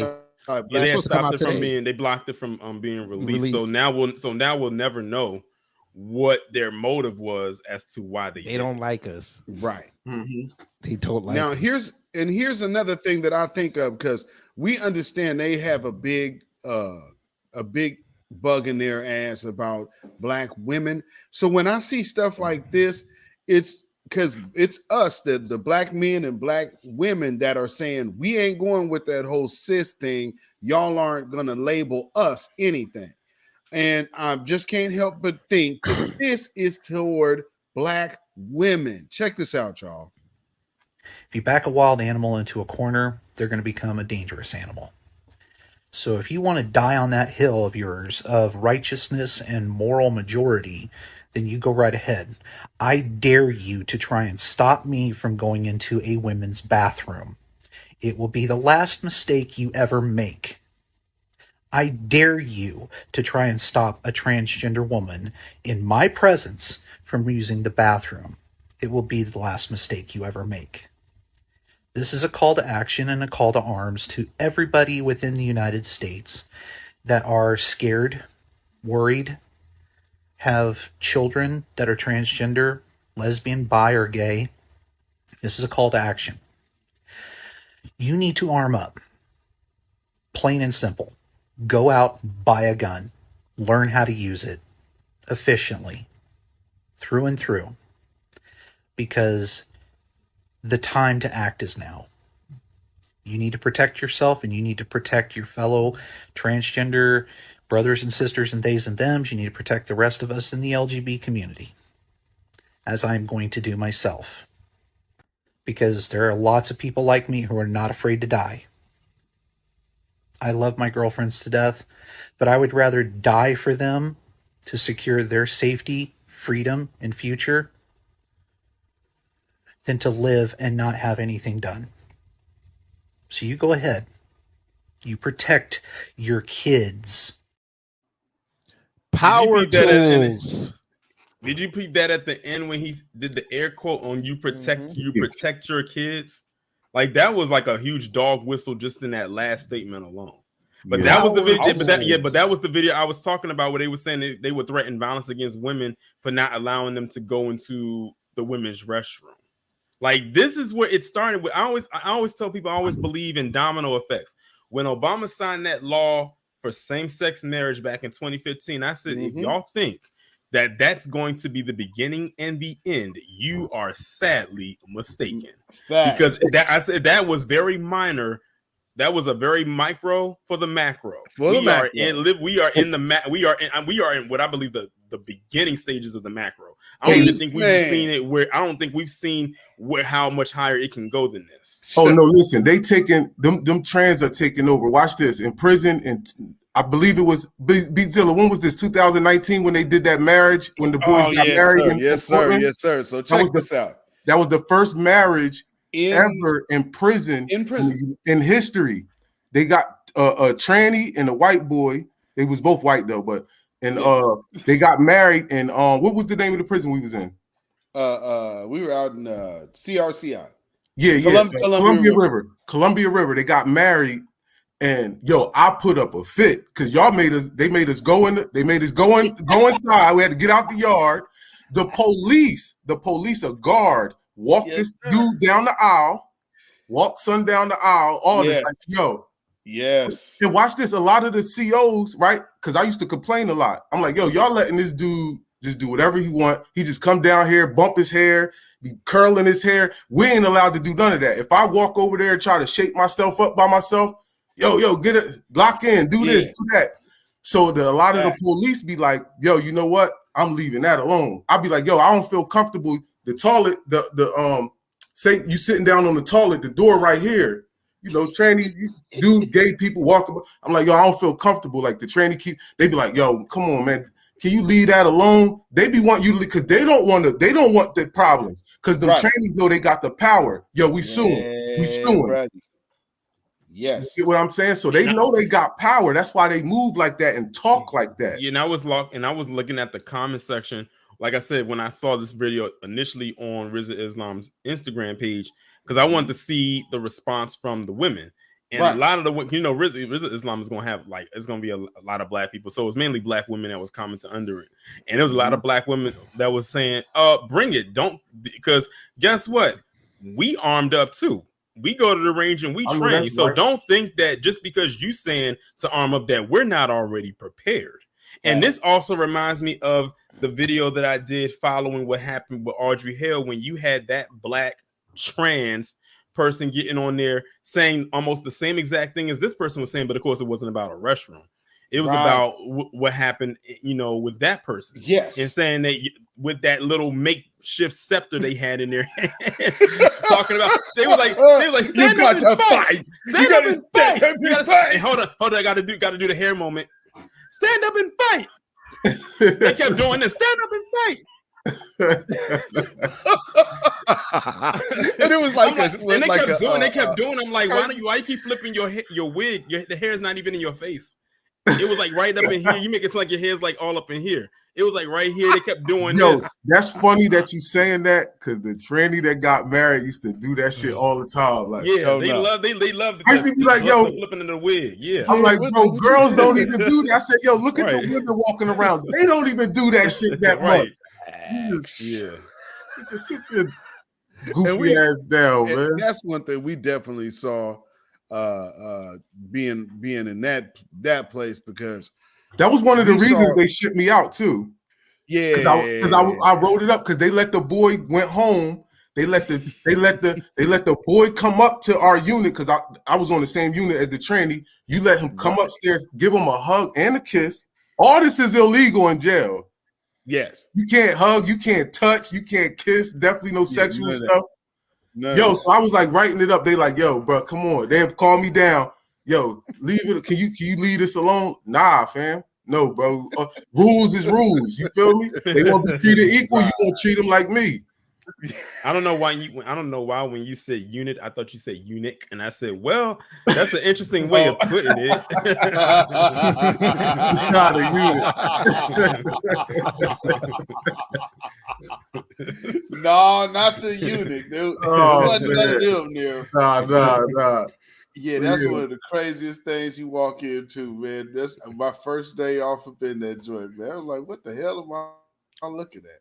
Like, yo, that and they ain't really, right. and they You know really how you protect them. Yo, I'm like seriously, like protection. Like, dog, it's like it's sad, man. They get so many privileges. Yo, I'm trying to tell you, they can now start going to the women's prison. Oh yeah, they've been doing that. If I get life, doing that. I get life. I'm training it up. Training it up. Yeah, I remember that because it wasn't something I think it happened in New Jersey where it was someone who identified as trans, didn't look like a straight up dude, ended up in the women's prison, was getting some of them pregnant. Yep. I said, we know your game, and then they ended up moving them out of the women's prison and then moved them to the men's prison. They tried to make a big deal about it, like, oh, this person identifies as a woman. Why are you putting them there? Like, no. If you identify as a woman, then you shouldn't be going around getting other women pregnant. You identify as a woman, right? Two women can't get pregnant with each other. So technically, you still identify as a man. Yo, they was trying to get us to call the boy Eve. They actually tried to write me up because I kept calling him by his real name. They like, no, he don't identify. I'm like, nah, bro. Was it Evan? Was it Evan? Was his real name? I forgot what it was, man. But I used to call him his real name. I'm like, yo, nah, bro. That's his name. Or listen, call me God. Then I go by God. Now we're not calling you that. All right, well then I ain't calling him Eve then. Right. Yeah. They so yeah. Imagine being in an all male facility and you're talking about misgendering. Yeah, you trying to buck break people. You trying to force us to call it. Like, no, bro, you're not getting to do that. But the main thing that I think we left out, y'all didn't. We definitely left this part out. The state is paying for their transition. Absolutely. Yeah. The hormones, the shots when you in prison. Now they got lip gloss and panties on they have to put it on the men's shit. Yes, sir. And just like thanks to the re-implement and don't ask, don't tell. You know, with the military, like allowing them to enlist, and that's another problem they had, because they was like, we are not going to be paying for your transition. Right. No, we're not paying for it. Like, if you want to do that, you won't come out of your own pocket and pay for it. And from what I heard, them operations take a long time to do if they trying to get the Supreme Deluxe. And they cost thousands of dollars to do. If you're trying to get it to be as realistic as possible, it costs a lot of money to do. But watch this. You're willing to pay for that, but then you stop paying for people to go to school. See what I'm saying? This is why we have the highest recidivism rate.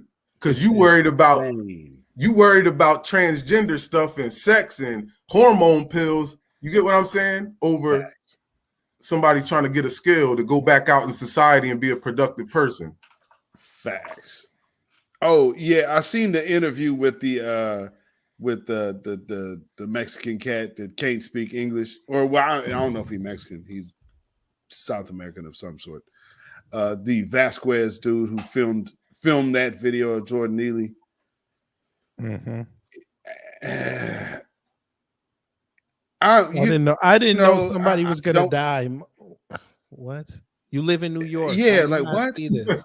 There's always the potential of somebody dying in a fight. Right. That I'm still not vibing with the whole story here. This is like planned execution. Like, you know, it's like, hey, we're all gonna meet up on a train one day because there's enough videos of this dude out there, so you know where he at. You know he's a soft target. You know he's lightweight. You know, so and what they said about when they actually when this beast Daniel Penny grabbed him from behind, he said all this brother did was he was yelling and threw his jacket on the ground. I was like, well, who exactly was going to be threatened at that point? Jacket or the ground? For real, right? You know, I don't know how that means that you're gonna go grab somebody from behind, especially, mind you, if the train is moving. I'm like, oh, okay, we just need to wait this nigga out until this door opens. Right. I mean, he had the bloodlust to kill that day. That's really, to me, that's all it really boils down to. And I said, if it wasn't Jordan Neely, it could have been somebody else. Easy, because I look at it like this. Have y'all seen how some of these people out here are celebrating this? Oh yeah, they've been calling him a hero. Him and the ones that was holding him down to keep him from moving. They've been calling them heroes all day. Hey, yo, I want to point something out real quick. Do y'all notice when they was down there in the subway protesting? Did y'all see the complexion of people that was down there protesting for social justice? But then when you look at the reparations rally, you see all black. Yeah. See, when it's For white people, that's just a big up white people profile. They want to be part of something. Yeah, just like it was. That's why I said when George Floyd was murdered, I said the only reason you saw them out there in droves like that is because they wanted to get out the house. Exactly. They was bored at home because that was still during that we was like a month and a half into quarantine. They needed about almost 2 months at that point. They were ready to go outside and they needed a reason to go out there. But here's my question. That's why I think they was outside. Huh? Who told them they couldn't go outside? I was outside every day. I was too. I was getting that. They couldn't be outside the way they want. They couldn't go outside the way that they wanted to. Dude, I was going to the park. I think I can. Ain't nobody finna tell me I gotta stay in my house. I went right to the park. I was sitting there frolicking. Me and my wife were driving around. Keep this in mind. These are some of the same people that went in. It's still cracking me up. That when they went and bought all that toilet paper, all the toilet paper. Oh my God. They let the Tennessee scam them. I remember when that happened, when they said all the toilet tissue was gone. I'm like, what? Facts. I was like, they took all the toilet paper? Oh, I had the plug, brother. I had, we were good, bro. But yo, them two Tennessee boys sat up there and took it all. They had the truck ready. They were selling it. They had the hand sanitizer in the back, and white people would be like, "Yo, where y'all at? We go get this." Like it was so funny watching people like literally on the news, like when it first started to happen, and see people go out to the stores. You would have thought that a bad storm was about to come and sweep right through. Like a hurricane or a tornado was about to come through, and they say you go and stock up on a whole bunch of stuff because you ain't going nowhere for a while.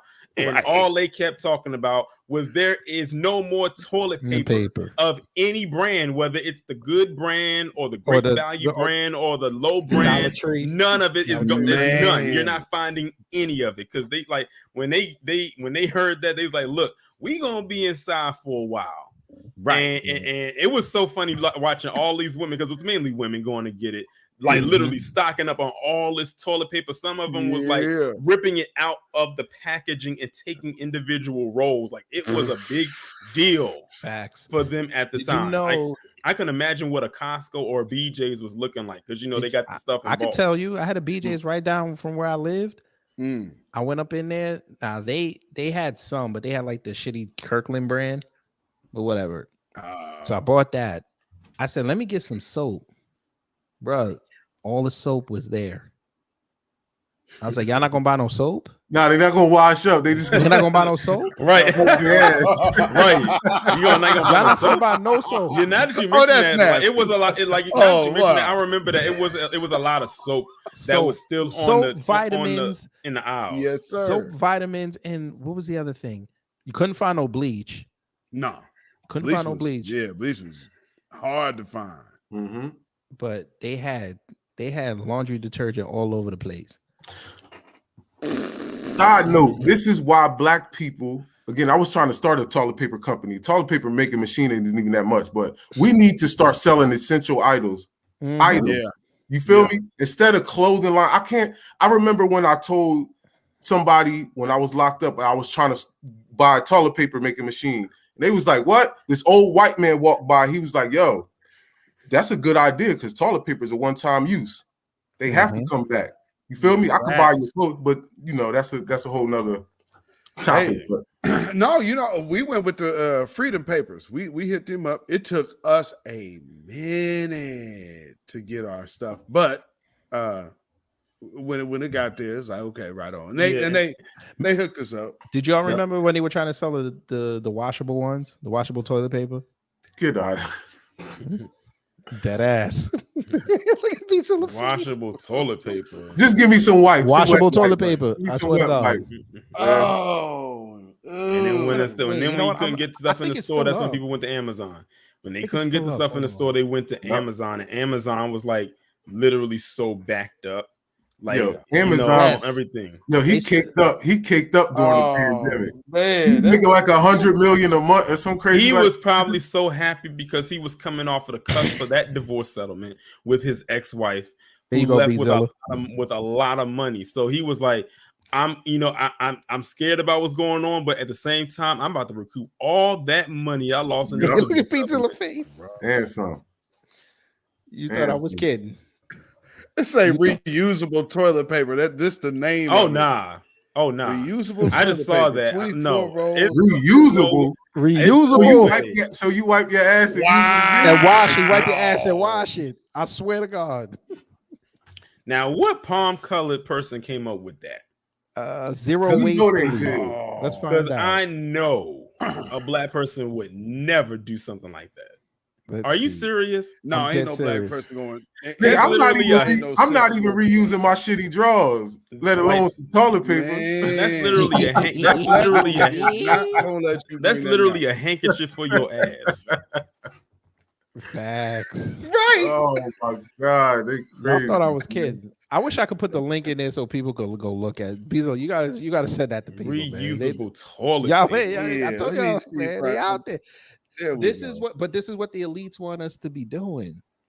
Mm-hmm. They don't want us to throw nothing away. Oh, again, too. That goes back then, right? Go back to 2020 and go to now and look at the people who can't be held accountable because you were wrong. Mm-hmm. Right? Right now, that's why I said that's why the media it's so easy for them to push propaganda because we live in a society where people can't even go back yesterday to catch you in a lie. You get what I'm saying?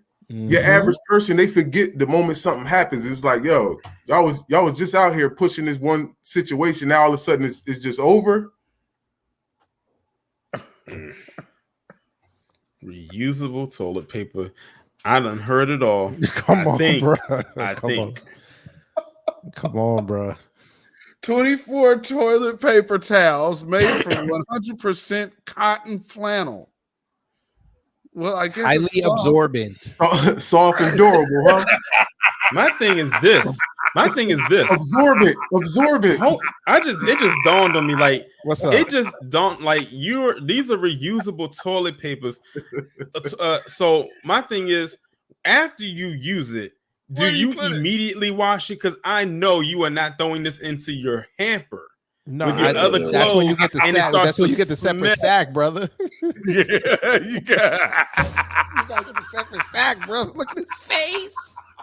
You got it, Torian. Wait a minute, Torian. You gotta understand. This is This is palm colored in action. This is one of their ultimate moves. Oh, this is the ultimate move. Oh, first off, these are the could same you people who came imagine what outside your house would smell Yes. like? Absolutely Yes. brutal. Brother, these are the same people who say they don't wash their kids until they get their smell. Look, Was it Ashton Kutcher and Mila Kunis saying they don't wash their kid or give the kids a shower until they see the dirt? I'm like, some dirt you can't see. Like, that is disgusting. This for a clear. Hey, yo, they want you to wring it out in the sink after you finish. And then they got the nerve to have different colors. You got some nerve. Zero waste. So Zero family, waste. any of y'all out there want one of these? Hold on. And I don't care if this is protecting the earth or saving a tree.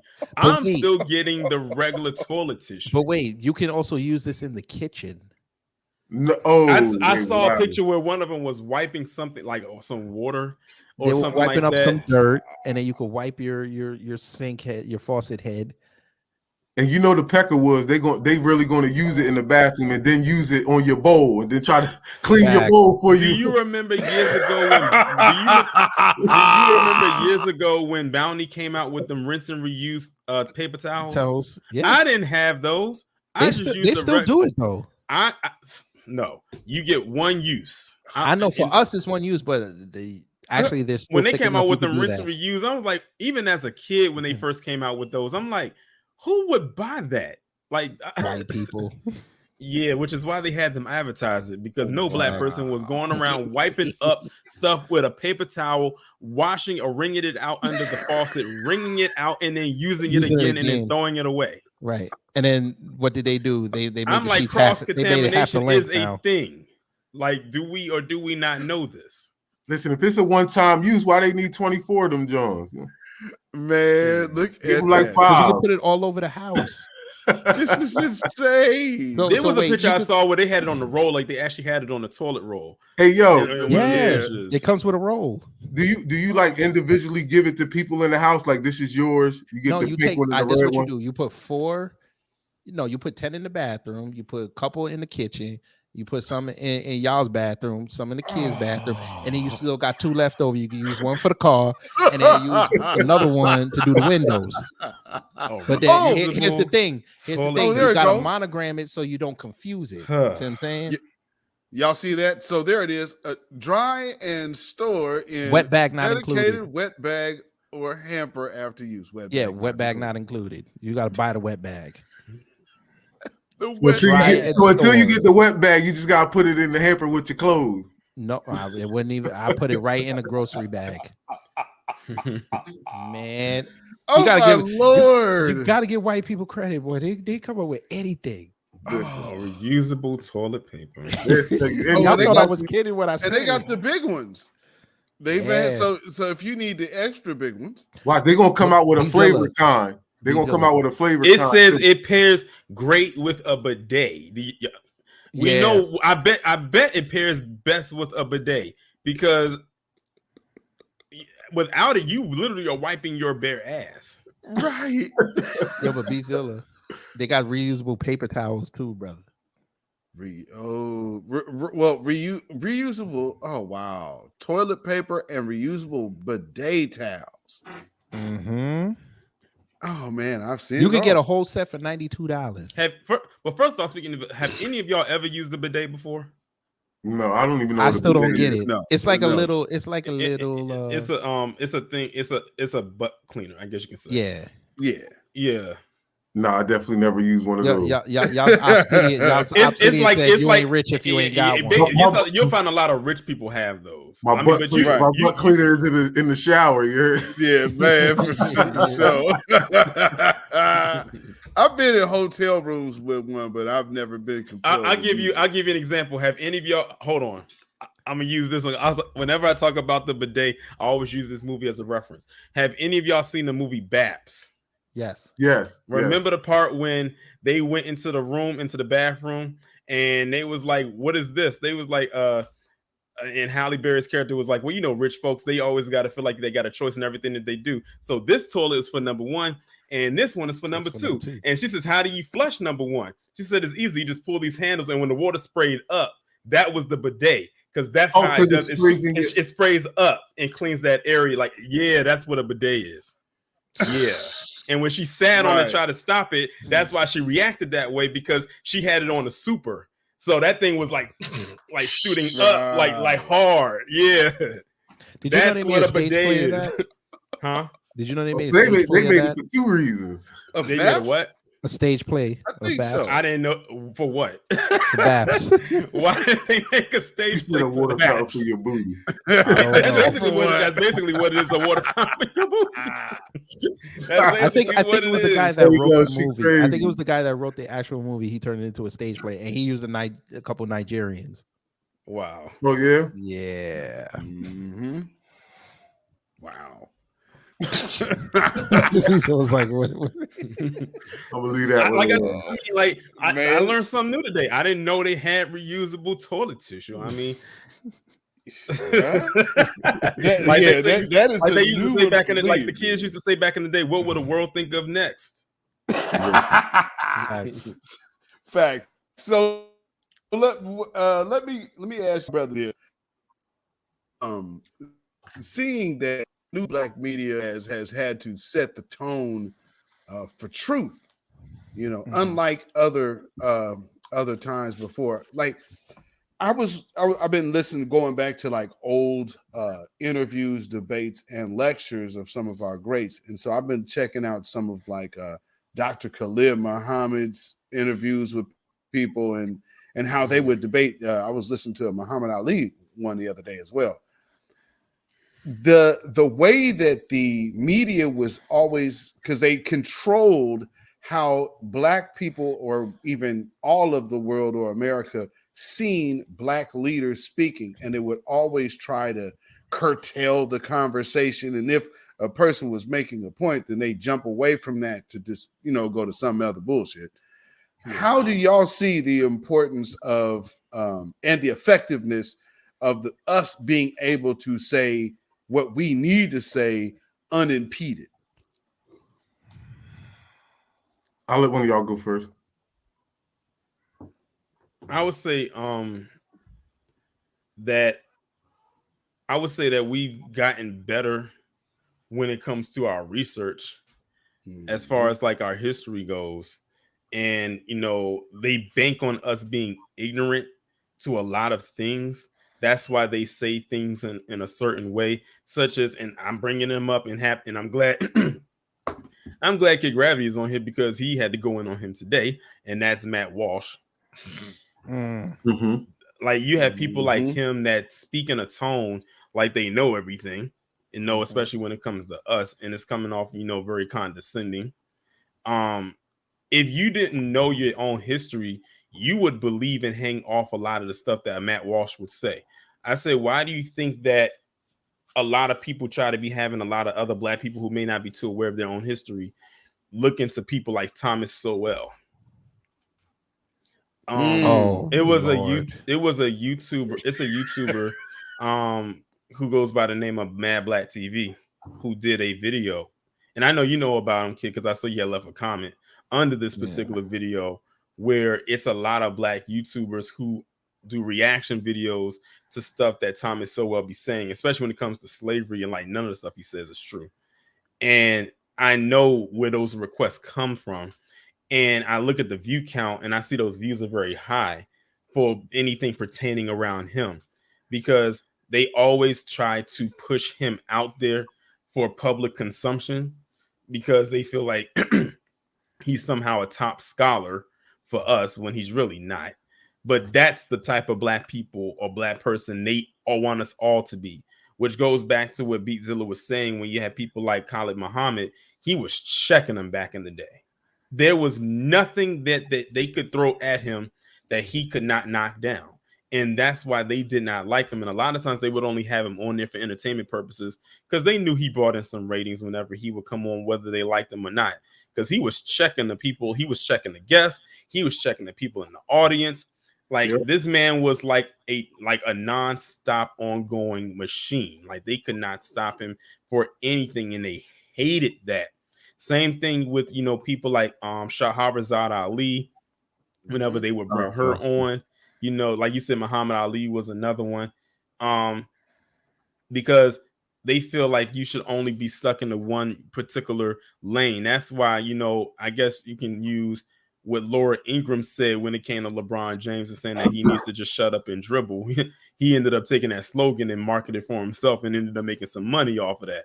But they just believe that we should just stay in one particular or certain lane separate from them, while they can literally try to step on top of us. That's why I say we really, really have to know our history as much as we possibly can. That's why I do that Black Massacre series on my channel, because a lot of people don't even know about some of these places that were very well off, that were ending up, you know, being destroyed, because who's at the forefront of that destruction? I had posted up a tweet. I said the ongoing theme that I have noticed, especially in the more recent ones, is two things. One, lying ass white women, and two, angry white men. When you put those two and you combine those two entities together, you get those stories right there. Because it always started off with a white woman lying on a black man, or black men violating her in some way, and then it ended up with a horde or a mob of white men and women and some children coming to destroy those towns and kill whoever they saw as black. And like I said, I'm starting episode 19 will be out on this upcoming Wednesday, and I have a feeling that it's going to be that same theme as it was for the previous episodes that I have done so far. And I had noticed that in the 1800s ones that I did, they were more political based. But then once you get into the 1900s, it turned into it was a black man that violated a white woman. She turned out to be a liar, but because she said it was, that's what happened, we're going to go with that, just so we can use that as an excuse or as a reason to go and destroy these places that these enclaves that black people have carved out for themselves. And we're going to take it over, and we're going to take the resources, run them out of there.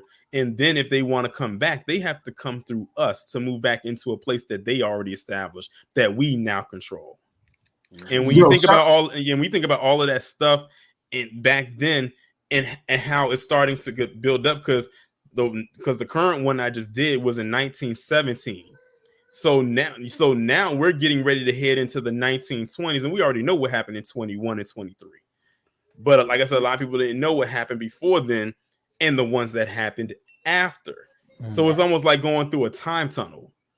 And it's like I said, if we needed a case for reparations, there's another added one right there. Yep. Hey, yo, shout out to you for them documentaries, because I was watching them. I didn't watch every single one, but I watched a lot. And what a lot of our people don't know is that it was a lot of that going on. This was like a mentality back then. Watch this. I just told Beatzilla this earlier, that my town that I grew up in was it's Booker T. Washington, Beatzilla, right? Okay. They were called, and Whitesboro was founded in 1901 by Equitable Industrial Association, which had prominent Black American investors like Paul Lawrence Dunbar, Booker T. Washington, and George Henry White. George Henry White was the main investor. That's why it's called Whitesboro, right? But all of them were from North Carolina. They all bought my town, Whitesboro, which is like 3.5 miles of land, right? And they were trying to build that up in 1901. Think about that. That's around the time the Wall Streets were being built. The Black Wall Streets were being built. This was a thing in Black society to economically build with each other. Right. You get what I'm saying? Yeah. This was a town, like even when I grew up, it was only one white lady, and it was Miss Winston. She sold candy. She old as hell, and she had a black husband. That was the only white person that grew. That's why I used to always grow up like, Mom, why is this called Whitesboro? It should be Blacksboro. It's no white people here. But I never knew that it was George White, and that's why it was Whitesboro. But shout out to you for like doing that. But yo, me and Black Alpha was speaking on the phone about this same issue of, like, you know, the news and how they bring Black people on, you know, they give them a little second of opposition, but they stopped doing that because, like you said, you know, Khalid Muhammad, Farrakhan, and all the people back in the day that was coming up there, our sisters that was coming up there chopping them down. So now they might do something like bring a Dr. Umar up there and then get what's his name, Roland Martin and them to ambush him. Do you get what I'm saying? It's like they don't want that no more. This is why they never ever. You notice that even some of the boule people like Roland Martin, like they'll talk shit, but they won't come on and talk to us. Like just have a conversation with somebody who gives you opposition. They don't want that because they know that their talking points are stupid. Me and B-Zilla, me and Black Alpha also spoke on damn, I forgot I was about to say that fast. I'm sorry about that. That shit just I lost my train of thought that quick. But we was talking, we always been talking about this whole media thing and how we need to kind of do the same thing as far as like, you know, collaborating. You know how on the news, like CNN, like how y'all just jumped in real quick. Y'all jumped in like y'all wasn't really part of the show, but you jumped in. You get what I'm saying? You add to the show. This is what we need to do to build ourselves up. You feel what I'm saying? And start bringing them on. Yo, come on my show, man, so we can really, if you really for Black people, let's have a discussion so Black people can hear both sides. You see what I'm saying? This is why Mark Lamont Hill, that's what I was about to say. Mark Lamont Hill and Michael Eric Dyson was talking about, oh, now you got these uneducated Black people. That's who they want to listen to. You mad because of somebody like me with a GED, right? I cannot debate you in Black issues because you talk stupid. You got white supremacist talking points. So it's easy for somebody to outdo you. This is why they don't want to ever come on. You feel what I'm saying? Facts. Because I'm trying to get Mark Lamont Hill come on my shit for real. Good luck. Then I'm gonna bring one of y'all up on the backstage. Come in, we're gonna ambush. Listen, he gonna run quick. I know, right? Then he gonna go on the grill or wherever it is and talk, and say what happened. Yeah, the perfect person would be to have either Jason or Professor Black Truth there. Facts. Yes. Appreciate you got a lot to say. Come talk to them. Facts. So, brothers, I'm going to have to get ready to close this on out. But I wanted to definitely, Kid Gravity, did you want to chime in on that? Well, listen, I mean, they're going to know the power of the new Black media for the next 18 months. I can tell you that. Facts. Listen, Kamami's in a free fall right now. She don't like us.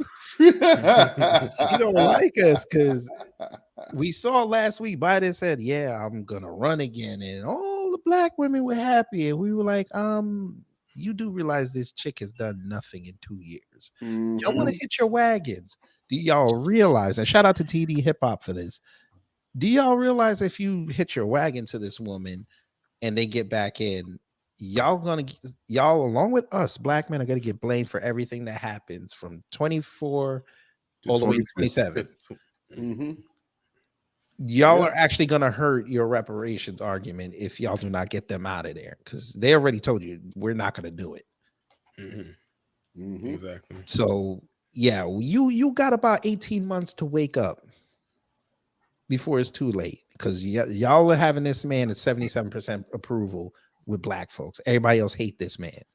They already just say which Republican you putting up there, we gonna vote for him, right? Which is most likely gonna be Trump, and it's gonna be a landslide. And they're gonna look at the numbers and gonna be like, damn, Black people went 90% again. They don't know what they want. Why should we give them reparations? Now let's hypothetically say this. Like, let's hypothetically say that it didn't go that way. Let's hypothetically say, you know, Joe Biden ended up losing, and whoever's going to get in did get in.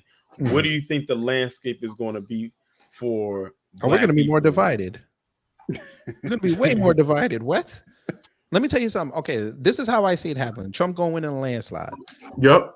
Black men are going to go at least 40%. I'm going to call it now, unless it's Matthew McConaughey. But if it's Biden, Trump straight up, Black men going 40%. I see it. Black women going to go about 80, 85%. If Trump wins, Black women going to hate us. You know this. Yep. But you know what we're going to say? We don't care, because we have 4 years to repair what they did. That's all we're going to be worried about. Reparations, repairing our families. That's it. Because BRICS is coming. We know this. Hooey. None of these chicks are talking about bricks. I don't see no black women. I see maybe 2 talking about bricks. Not really. And none of them are condemning Kamala for not doing nothing. Oh no, they loved it when she went to Ghana and gave him $193 million. They loved it. Chicks, I saw chicks talking about they planning a trip over there. I'm like, good, don't buy no house because you're gonna lose it. Yep. I got a video coming tomorrow talking about a sister who built a house over there. Yeah, I saw a video. They were bulldozing houses. Lose your house and lose your life. Facts, man. Like they talking about planning trips over there. I'm like, why y'all going to Africa? You ain't gonna come back. If it ain't the locals, it's gonna be them black mambas over there, man. But all right, you notice that they're trying to. As we talk about being foundational, start talking about reparations, the whole Africa movement came back, man, on a political level overnight. Beatzilla, did you see what's happening in LA July 1st? Yeah. Oh God. What's that? Please show that. Please show that. Oh, please show that. And you know what? We got to question game. Yeah, got to question the game. You got to question that man. Yeah, listen, nobody's uncheckable at this point. Game need to get checked. Yes, nobody's uncheckable. Sir, whatever they paid you, we'll double it. Yeah, there's 2 things I need to show y'all real quick before we get out of here. Yeah, I was getting ready. I was going to say, is it that? But I wasn't sure. But yeah, I did see this on Twitter. Look at the jerk chicken jackass on the bottom. I mean, this makes no sense. And you have the Nigerian in the middle. Yeah, he prominent. How is he prominent? It's a unity rally. Ever since we used the word rally, now they trying to use it. Peace, love, and reparations concert. And they stole my quote. They stole my quote too. Oh man. Now, also, it looks like a holiday flyer. Now, with that being said, there's also another event that's going on. We have Miss Juneteenth. Mm-hmm. What, a pageant? Yep. And look who, and that's not an FBA. That's a Sudanese chick. A Sudanese woman. Sudanese. I thought she was about to say Somalian. Oh no, dude, they playing with y'all, man. They playing with y'all, boy. Between that, what you just showed, this, and what that tether said last night. They be disrespectful. That Nigerian tether and the Senegalese tether. Oh man, they are disrespectful. Man. Shout out to Tariq Nasheed. The summer of correction is coming. I don't even know if y'all know this. Do you know the California Task Force has episodes like they got a little almost like a reality show. Yeah, I seen that. I was like, what is this? Bro, Chinese dude in there. What's going on? This turned. I'm trying to tell you, they turned. I just want to know everything into propaganda, man. Go ahead. I just want to know, did they have a Miss Cinco de Mayo pageant today? You didn't. Hey, Torian, did you see that thread they were doing about Cinco de Mayo? No. Asking what black people name is on Cinco de Mayo. I remember we kind of played around with that when I was in college. Yeah, no, they got a whole thread. Then you got Spanish people like, so what's gonna be my name on Juneteenth? The same name you was born with. That's what it's going to be. They said Cinco de Mayo bringing their liquor sales or their alcohol sales is neck and neck with the Super Bowl, 1.3 billion. Yeah, I said Cinco de Mayo is like one big drink fest. Oh yeah, it's St. Patrick's Day. It's St. Patrick's Day with sombreros. Yeah, look it up. They said the alcohol sales is running neck and neck with the Super Bowl. Wow. The margaritas are flowing right now, boy. Yeah, and them Coronas. And them Coronas. The buckets of Coronas. that we call that's that Mexican. Oh, hold on. Watch this. You notice they don't like talking about this though. Yo, because I'm from New Jersey, but I've been in New York a lot. I live right down the street. But yo, they don't talk about that rapey culture they got with them when they be doing them little parades. And they be raping girls right in the Puerto Rican Day Parade. They did. Yes, remember that one year? Yes, remember that one year? Yes, roped up old girls. Like man, they was literally in the middle of the street on tape. But wait a minute. So you mean to tell me they're doing this at the Puerto Rican Day Parade? Yeah, and Hulu didn't want to make a documentary about that? Are Fam, you let me serious? tell you something. When that broke Telemundo, when that Univision, broke out, Imagine that. where are you at? they were thinking about canceling the Galavision? together. Yes. They were talking about I'm suing glad the we Puerto brought that and I've up. seen I videos from the gotta go parades. look. I gotta go look that up and match it up to Freaknik shit. Cause y'all want to make bruh, Freaknik you seem remember like, how they grabbed the water bottles and they was like splashing all the girls and then grabbing them? yup, pulling their Son. clothes off, taking the girl clothes off, That grabbing her. was a whole SVU episode. I mean, Bro. for real. For real. That's Bro, that's- insane. They were bro. talking about suing the organization that ran the parade. Damn. They had That's to go bad. pay restitution to the city just to keep it open. Yo, I look think they missed it the next year and then they went back. Yo, look that up, bro. I'm trying to tell you that shit is literally But on. here was the thing. Remember, brother, you remember who they blamed for that though, right? What, the black people in the crowd? They blamed us for it. They said it was us. There's Jamaicans? No, black black- men. Black people. Black men. men. Oh, Yeah, but They tried to trust say me, it it was was us that all did it. Spanish people in It the was middle all of that Spanish. crowd. It was them Afro Puerto Ricans. It was all them. It was yep, these. it was his side. Why he look like a Spanish Steph Curry? Yo, for real, don't he? It was this fella right here. Yeah, coupled up with this one right here. Man. I was like, is she kind of look Ukrainian to me? She got that Romanian Ukrainian type. Listen, of, if it's the look F to it. train and it was going downtown, she probably Russian. Okay, that's what I was like. Yeah, she got that because look to her. that side that goes to Coney Island, so you get Brighton Beach. That's all Russians over there. Oh, okay. Yeah, and they beat. there's some Russians in them. That's where the Ukrainians stay at in New York. Got it. Yeah, got it. So, man, brothers, thank you so much for coming up here and hanging out with us, man. I appreciate sir. that. And to my brother Black Star TV, salute to you, my brother. And man, to my brother Black Alpha Network, wherever you are, brother, salute to you. And man, y'all let everybody know where they could find y'all at. Go ahead, Kid Gravity, you got it.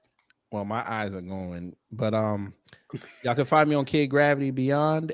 You can actually find me in about 6 hours because I will be streaming the coronation. Yeah, and I have a whole outfit ready. So this is going to be fun. Hold up, you gonna be wearing a hat? 6 hours, you will see what I'll be having on, but we gonna have jokes. It's only 2 hours. We're gonna have jokes. So bring your breakfast, bring your spot of tea, and we're going to have fun with this. Because I need to count how many Nigerian and Jamaican flags are gonna be out there because they're gonna be heavy. It's gonna look like carnival. It's gonna be a spectacle. But yes, you can find me on Kid Gravity Beyond. And thanks to all the new subscribers. Thank y'all. Yes, sir. And that's it. Brother Torian Rain. Brother Torian Rain Reloaded. Y'all can find me on here, Torian Rain Reloaded. Find me on Twitter at Torian Rain or Instagram, Torian_Rain. 3 videos a day, 10, 2, and 6 p.m. Eastern Standard Time. That's what's up. That's what's up. And matter of fact, remember, give our brother Torian Rain a big happy birthday in the chat. This brother just hit another year. 34 punches. 34 punches. 34 punches. So yeah, salute to our brother right here, man. Happy birthday, my brother. Yes, sir. Black Star TV. Go ahead, brother. You got it. Y'all can shout out to everybody in the chat, everybody that's supporting us, man. You can catch me on Black Star TV 2.0 on YouTube, on Twitter is Black Star TV 2.0, and Facebook is Black Star Ickchaw. Yep. That's what's up. That's what's up. So thank you everybody who has tuned in to this evening's chop up. We have had a good time chopping it up. Hopefully you enjoyed it as we always do. So salute to my brother Black Star TV. Hey, I wanted to go say ahead. something. I'm sorry. Me and Go ahead, bro. Black Alpha was talking about like a reparations roundtable with some of the new black media and just collab on and doing things like that. We wanted to kick it offline with some of us and all of it, with a lot of us, as much as people as we can, and start building together and collaborating and stuff and trying to do more. You feel what I'm saying? And giving the people content, just building with each other, how we can help each other build our channels and our platforms. And again, all my subscribers, make sure y'all subscribe to Rain, Kid Gravity, and Beatzilla, man. Shout out to y'all. Shout out to you. So, with that being said, once again, my brothers have reiterated, subscribe to all of my brothers right here on this stage, and also my brother Black Alpha Network and Afro Elite. Shout out to brother. Yes, sir. So, for those of y'all who are going to be in Dallas, Texas at the end of the month, I won't be able to make it, but shout out and salute to all of y'all who will be at the FBA Expo. Go make that just another impactful event that it's supposed to be. So with that being said, Babylon is fallen. Babylon is fallen. Let it fall and let us rise. Can you dig it? Yes, so sir. With that, yeah, man. Like, share, and subscribe this broadcast. You can follow me on Instagram, Facebook, and Twitter at BeatZillaPDX. Email me at OurRealTruth, and of course, you can go ahead and support all of these broadcasts with all of these brothers' cash apps, because we need to support our advocates or we will not have any. So with that, stay black, stay vigilant, stay alive. Black first, black first, black first. Love y'all, my brothers. Be easy. Shalom, y'all. When you know who Satan is, Yes, sir. you don't have to kill him. No. The stone of truth. See, that's what you throw. Right. Allah says, had we wished to take a pastime from before, surely we would have done it. Nay, we cast truth at falsehood till we knock out its brains. Every one of you that knows the truth, stand up and tell it from the mountaintop. Black people can't take it no more. So wherever you are on the job, in the factory, I don't care where you are. If you know the truth, stand up on the truth and tell Satan, who the hell are you to try and pick my friends? Farrakhan is God's man, and you are from the enemy of God. So to hell with you. Stand up on it like a man.